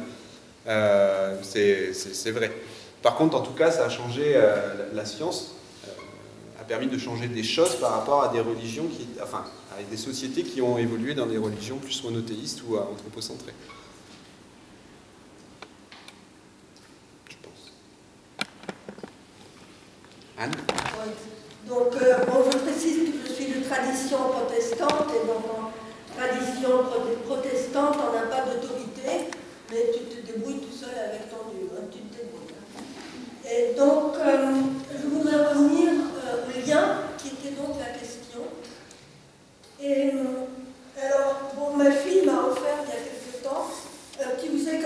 aimant qu'on colle sur le frigo. Il est marqué dessus « Je ne suis pas parfaite, mais mon chien m'aime ». Et ça exprime le lien. Et je pense que le christianisme il a peut-être pas inventé, mais il a quand même beaucoup exacerbé la notion de péché.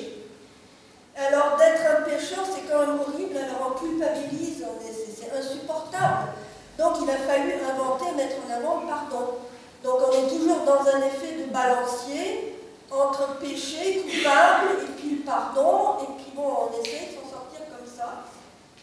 Et puis l'animal avec lequel j'ai un lien, il a ce style particulier qu'il ne juge pas. Disons, on sort de tout ce monde, on sort de tout ce monde de jugement. Et ça peut être une libération aussi. Bon, une libération que la religion peut aussi apporter, mais ça dépend, hein, elle peut aussi mettre la pression. Hein. Et je pense que ce côté de sortir du jugement dans un lien qui sort de toutes ces contraintes et de toutes ces conventions sociales et de toutes ces règles religieuses ou autres, disons c'est vraiment le lien à l'animal qui le permet. Et c'est du lien. Je veux dire, c'est autre chose que d'avoir une vision et de dire ben, l'animal il est plus bas ou plus haut. Et j'ai même l'impression que souvent la tradition chrétienne a essayé d'interdire ce lien. Ils disent, voilà, tu n'as pas le droit d'aimer les animaux à ce point, parce que l'homme est supérieur, il faut que tu aimes. Disons, c'est encore quand on fait quelque chose pour les animaux, et pourquoi tu ne fais pas cela pour les réfugiés? Alors qu'on ne va jamais dire à quelqu'un qui fait du foot ou qui s'achète un truc de luxe, ou n'importe quoi. Et donc il y a là quelque chose, et je pense que le bouddhisme ne l'a pas, parce que l'empathie qu'il y a, comme ce que vous disiez sur la terreur des animaux, disons, d'être conscient de toute cette terreur des animaux qu'ils vivent, ou c'est du bonheur qu'ils peuvent vivre, c'est un lien empathique. Et cette empathie, c'est un lien, et quand on a un chien, bon, ça répond, et ça communique. Avec un poisson, bon, ça ne communique pas, mais quelque part, l'empathie peut quand même être là. Et donc voilà, bon, réagissez, voilà, c'est comme ça que je vois le lien. En comprenant, merci ce que vous dites de l'empathie, ça fait penser on voit dans nos sociétés partout, du lien des enfants avec les animaux. Du lien, alors je ne sais pas s'il faut dire spontané, etc. Mais tout le monde a fait malheureusement l'expérience d'un chien qui meurt, ou je ne sais pas, ou d'un poisson. Ce lien est en dehors de tout jugement. Et dans la vie des enfants, je crois que c'est très important d'avoir eu cette expérience du lien avec l'animal, quel qu'il soit. Je sais pas, par exemple, le lien avec un cheval, peut-être que certains pratiquent. C'est très particulier. Et j'en profite parce que je pense qu'il y a un texte. Si vous connaissez Swift, les aventures de Gulliver, c'est un des textes du XVIIIe siècle où on envisage une société de chevaux qui sont intelligents, où les hommes s'aperçoivent que les chevaux sont pas intelligents. Et il y a un lien qui se développe, c'est un très beau texte, c'est lié au développement des lumières. Je laisse la parole à vous. Non, mais je veux juste ajouter, j'ai beaucoup aimé votre intervention, enfin vraiment l'amitié avec l'animal qui libère, enfin, c'est un lien libérateur. Ça me fait penser aussi à des questions qu'on discute aussi au Moyen-Âge sur l'amitié comme type de relation, et il faut qu'elle soit, qu'elle obtienne entre deux êtres égaux. C'est une des conditions, enfin, je récite ce qu'on dit au Moyen-Âge, je me limite à ça. Par exemple, avec Dieu, on ne peut pas avoir une amitié. Même pas avec Dieu. Donc c'est vraiment entre êtres égaux. Et ce qui a mis en interdit en peu tacite, par exemple, à des questions de sépulture animale. C'est assez intéressant. On a un collègue qu'on a invité en colloque récemment, je dis son nom, Pierre-Olivier Dittmar, qui est à Paris, qui travaille sur la sépulture animale. C'est très, d'un point de vue anthropologique, anthropologique. Très intéressant, voir comment même au Moyen-Âge, parfois on enterrait des personnes avec leurs animaux de compagnie, les os des animaux pas vivants. Un peu comme, voilà, il y avait quand même un lien là plus fort que les diables. Et je pense qu'à Gennevilliers, si je me trompe, quelque part dans les alentours, dans la région parisienne, il nous a montré des photos et tout. Il y a, parce que c'est interdit par le christianisme, de donner une sépulture chrétienne en animal, c'est-à-dire vraiment, enfin, on le voit dans un cimetière. Et là, il y a un cimetière pour les animaux. Et on voit, il a pris plein de photos de toutes les manifestations d'affection des gens qui ont perdu un être très cher, hein, un chat, un chien, un peu importe. Et ils leur mettent, enfin, c'est interdit de mettre des symboles religieux. Mais sinon, c'est dire la coupure totale qu'il y a entre christianisme et les animaux, ça m'impressionne énormément.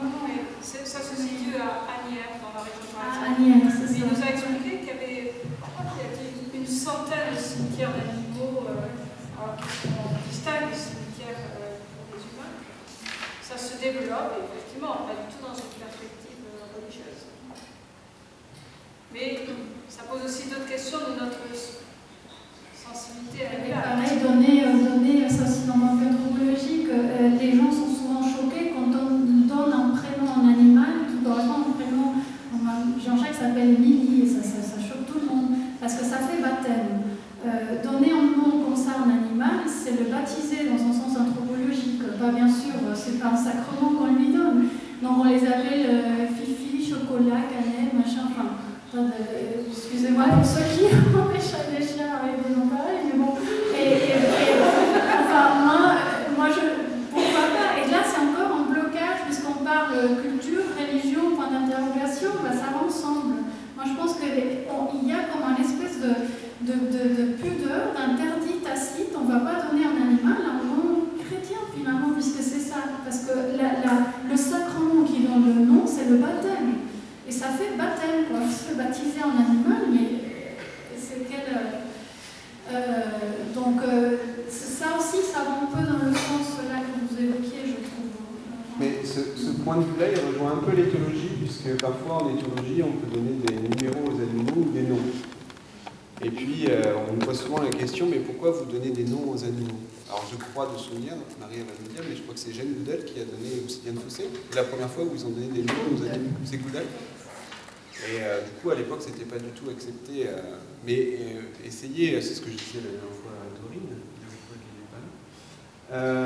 essayez de retenir 20 individus que vous appelez 0, 31 ou CB31, CB32, CB33. En fait, vous n'arrivez pas à retenir. Donc, le simple fait de donner le nom à un animal, en tout cas quand vous avez 20 animaux devant vous, c'est que vous l'identifiez, mais en tout cas, vous l'identifiez sur une base biologique. Donc, celle qui est...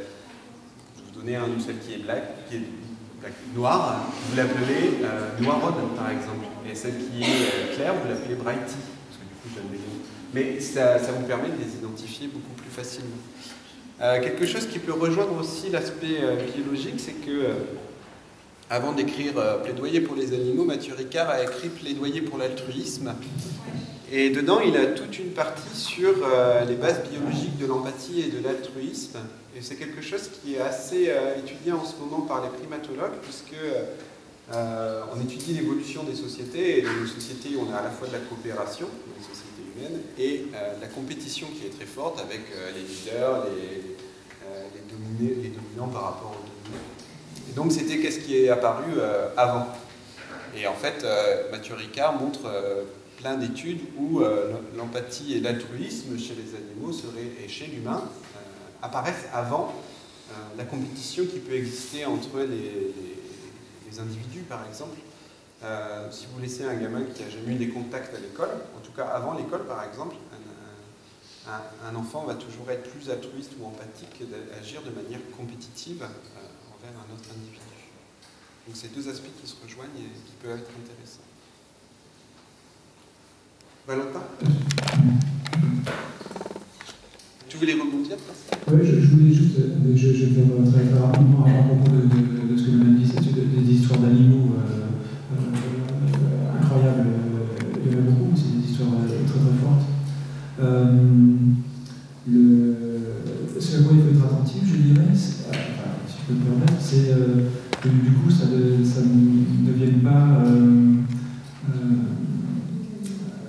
une catégorisation entre les animaux qu'on aime, parce que la fonction est réciproque. Mon chien m'aime, donc ça me fait plaisir. Et les animaux qui ne m'aiment pas, on pourrait les traiter autrement. Voilà. Ça me paraît important quand même de pouvoir généraliser à propos à partir d'un cas particulier, de généraliser à l'ensemble de l'espèce en question et à l'ensemble des animaux, à mon avis.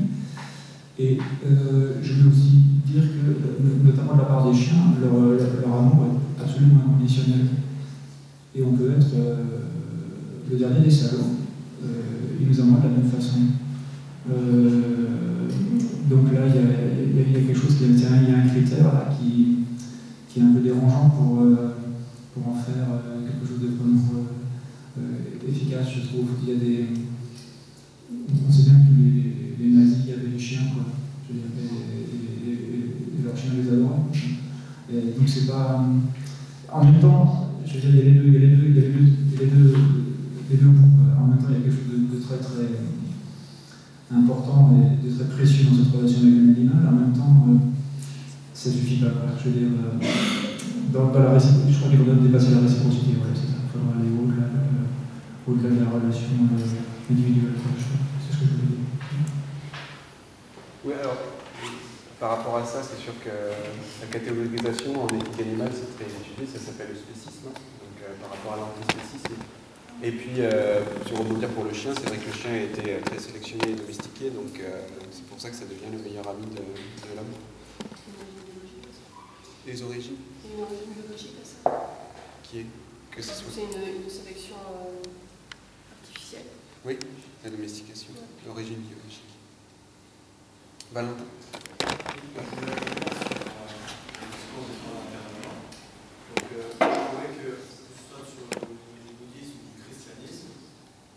Il en ressortait quelque chose qui était à peu près identique, c'est qu'il y a une différence entre l'animal et l'humain, mais que cette différence est appréhendée différemment, c'est-à-dire que dans le christianisme, on va parler plutôt de domination, tandis que dans le bouddhisme, on va parler plutôt comme des égaux, on va dire. Et je voudrais poser cette question, c'est-à-dire qu'ici en Occident, le christianisme est très présent, et aujourd'hui dans notre société, on va utiliser les animaux sous prétexte qu'on les domine énormément. C'est-à-dire qu'un enfant, quand il est jeune, quand il est bébé, s'il va croiser une araignée, il ne va pas avoir peur, mais c'est l'impact de la mère ou je sais pas, du père qui va faire qu'il va prendre peur des choses. Donc, je pense que au début, quand on est jeune, il n'y a pas cette vision de l'animal qui peut être dangereuse, où on peut avoir peur de l'animal, mais culturellement, dans des endroits différents, on va avoir ce fort impact qui va apparaître. Et donc, est-ce que, ou bien en quoi le discours-christianisme peut pousser à cette vision de domination et comment il pourrait peut-être diminuer la vision de domination?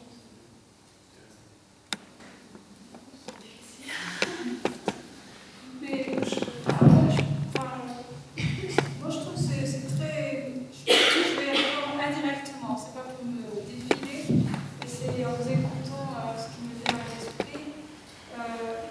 C'est très difficile de savoir si dans les comportements, donc le christianisme est en déclin, pour le dire vite, si dans les comportements des sociétés occidentales aujourd'hui, tout vient du christianisme. C'est plus compliqué que ça. Et quand on parle de domination, moi je dirais que dans l'esprit scientifique, enfin, il y a des scientifiques là, je fais attention à ce que je dis peut-être, dans l'esprit scientifique contemporain, qui n'est pas forcément chrétien, il faut bien dire, ce qui domine, c'est quand même l'idée que la science, c'est pour l'homme, et il y a quand même fondamentalement une supériorité de l'homme. Je ne sais pas, est-ce que ça vient de la volonté ou d'une conception aussi, tout aussi positiviste de la science? La science, c'est les humains, ils sont bien sur la terre parce qu'ils savent. Et ça, on tire de là une espèce de quand même de sentiment de supériorité.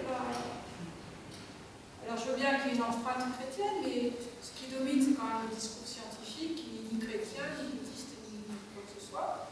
C'est la science qui a raison de nos jours. Excusez-moi. Et la science, elle est quand même très consciente de la valeur de l'homme et de son savoir. La science donne des faits. C'est savoir si on est supérieur ou pas, c'est ce que l'homme fait de la science. C'est pas pareil. Oui. Alors là-dessus, je pense que ce qui est intéressant, c'est que la religion a été étudiée aussi en biologie, pour savoir un peu comment avait évolué la religion. Donc la religion, il faut la voir comme une culture qui peut se propager. Donc une culture, ça se propage, les informations, ça se propage comme les maladies. En gros, c'est ça, c'est la même propagation d'individu à un individu.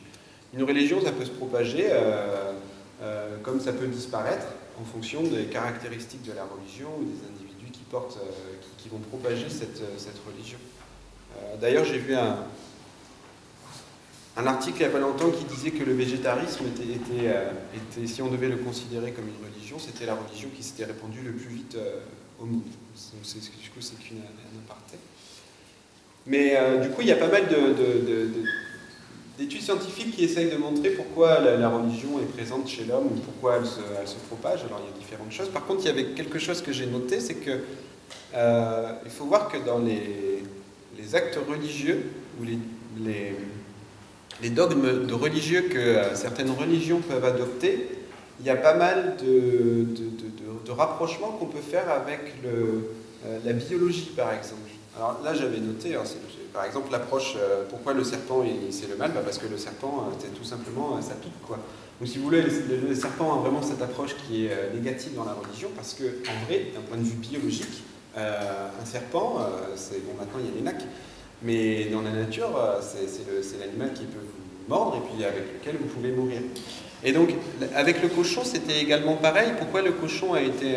si on essaye d'expliquer d'un point de vue religieux pourquoi le cochon a été interdit comme aliment dans certaines religions, c'est parce que le cochon, à l'époque, était l'animal qui portait le plus de maladies qui pouvaient se transmettre directement à l'homme. Et à l'époque, il n'y avait pas de vaccin pour pouvoir... Donc, en fait, on a pu comprendre pourquoi, d'un point de vue biologique, évolutif, le dogme de ne pas manger de cochon a pu se répandre chez les humains, parce que les humains qui ne mangeaient pas de cochon, à l'époque, vivaient mieux que les humains qui mangeaient du cochon. Donc ça, c'est l'approche qu'on peut faire entre l'évolution des religions et l'approche biologique. Alors ça, c'est un biologiste qui parle. Après, si on écoutait un sociologue, peut-être qu'il n'aurait pas la même approche que ça. Il faut vraiment se regarder du rythme de déterminisme scientifique, biologique, pour expliquer ce genre de phénomène, les attitudes vis-à-vis des animaux.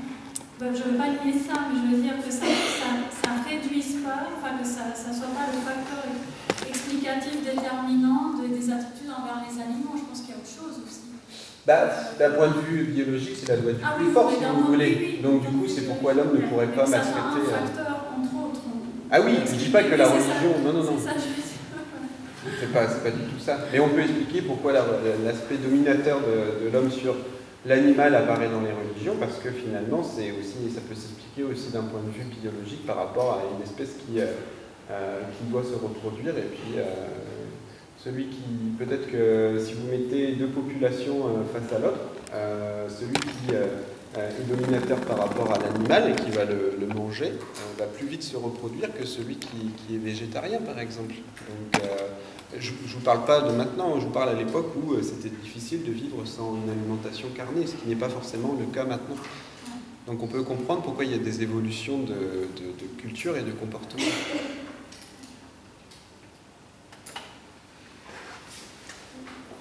Claire, tu veux... Oui, juste une remarque sur le lien donc à l'animal. Le lien, il est d'origine de la domestication. Pour revenir au problème du chien, il faut rester à sa place d'homme. Si on a des rapports qui ne sont pas normaux avec les chiens tombent malades. On a des pathologies qui sont liées au comportement de l'être humain face à l'animal. Par exemple, des anxiétés de séparation, parce qu'il y a un lien trop fort, on prend le chien pour un bébé, et ça donne des grosses pathologies. En plus, je voudrais dire que le lien qu'on a avec un animal domestiqué, c'est bien, mais si on remet cet animal dans l'état sauvage, par exemple un chien, il a une hiérarchie. Il y a des dominants, des dominés, et ce n'est pas une partie de plaisir que d'être dans une meute de chiens.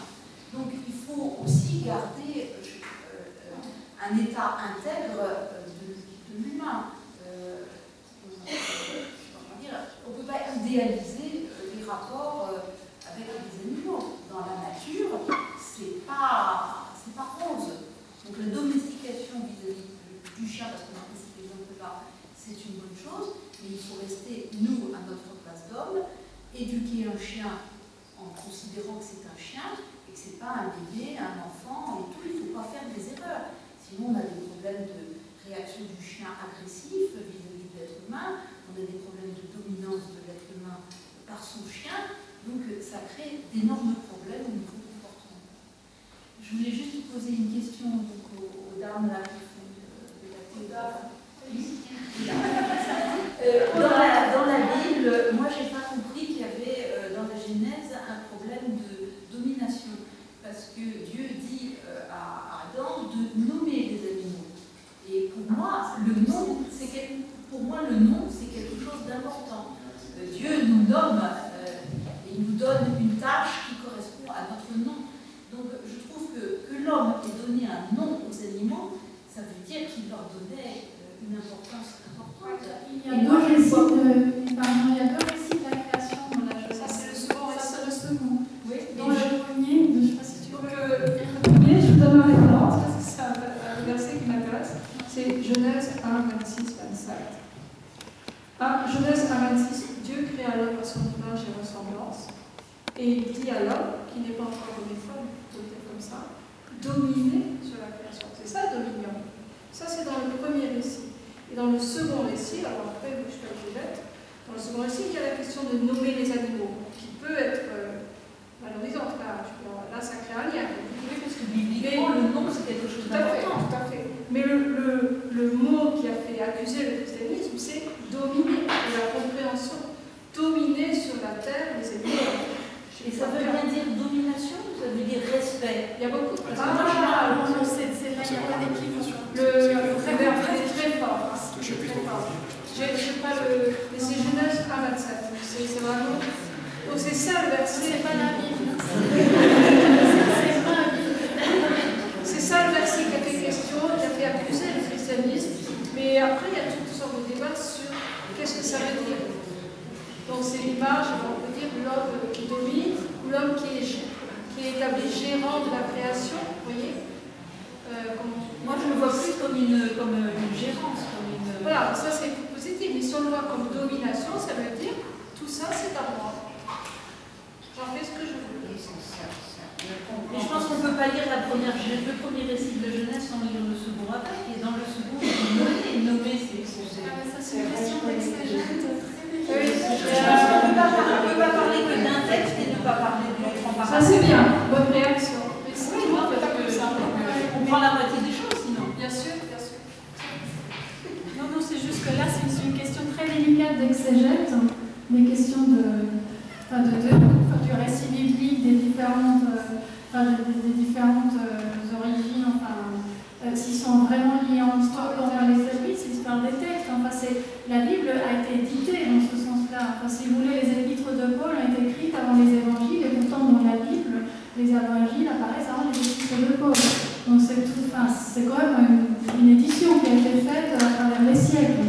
Aujourd'hui, on peut les lire ensemble, bien sûr, mais si ça a été l'intention lorsqu'on les a écrits, là c'est une question très épineuse d'exégèse, il faut voir. Mais c'est vrai qu'on se tient normalement sur cette question de dominion au premier récit de la création. Il y a un livre d'ailleurs sur Adam qui donne les noms aux animaux. Si vous voulez, je vous donne la référence, je ne l'ai pas en tête, mais il y a tout un livre là-dessus, sur la signification.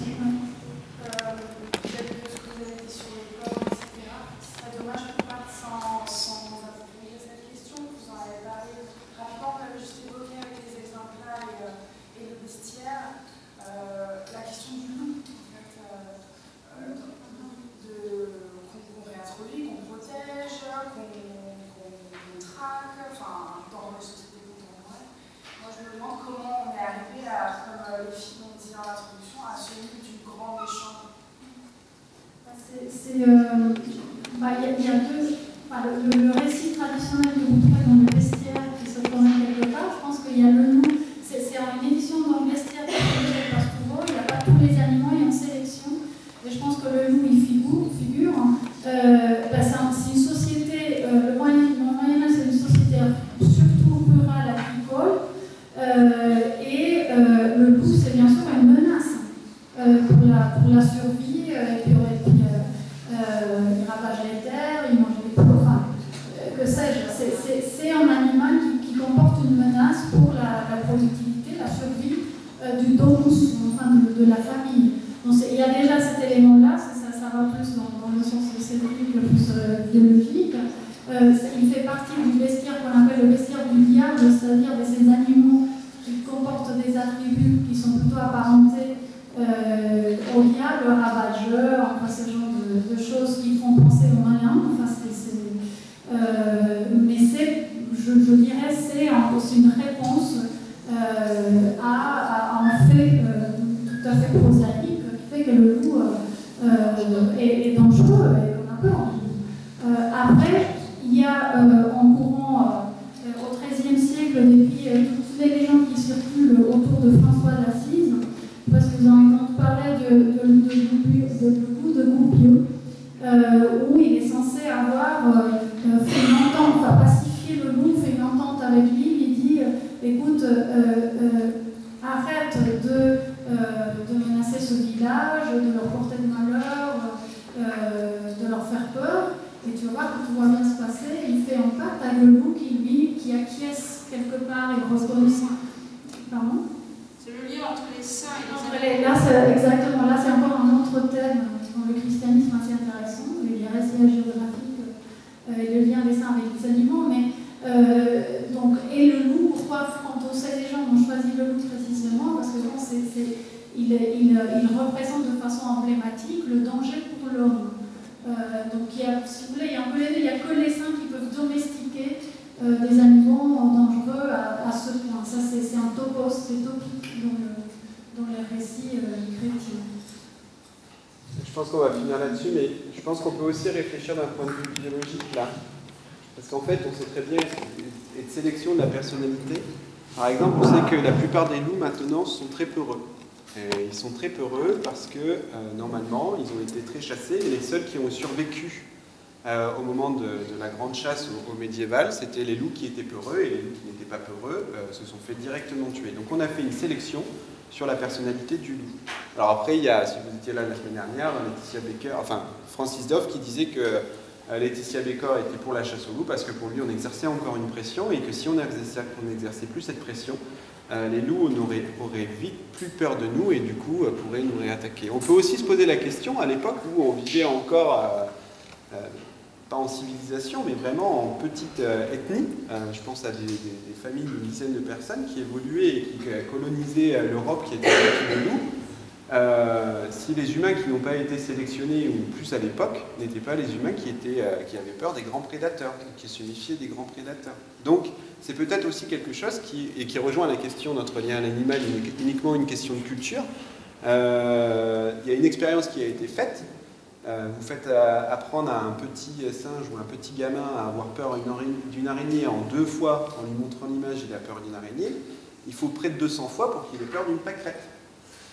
C'est qu'il y a un lien génétique, il y a une base génétique normalement qui fait qu'on peut avoir peur de certaines caractéristiques du milieu naturel qui peuvent être sur des formes, des couleurs ou peu importe. Donc c'est pas quelque chose qui a été montré, mais peut-être que le loup c'est également quelque chose qui a évolué au fur et à mesure des âges, mais qui est inscrit depuis des milliers d'années par exemple. Voilà.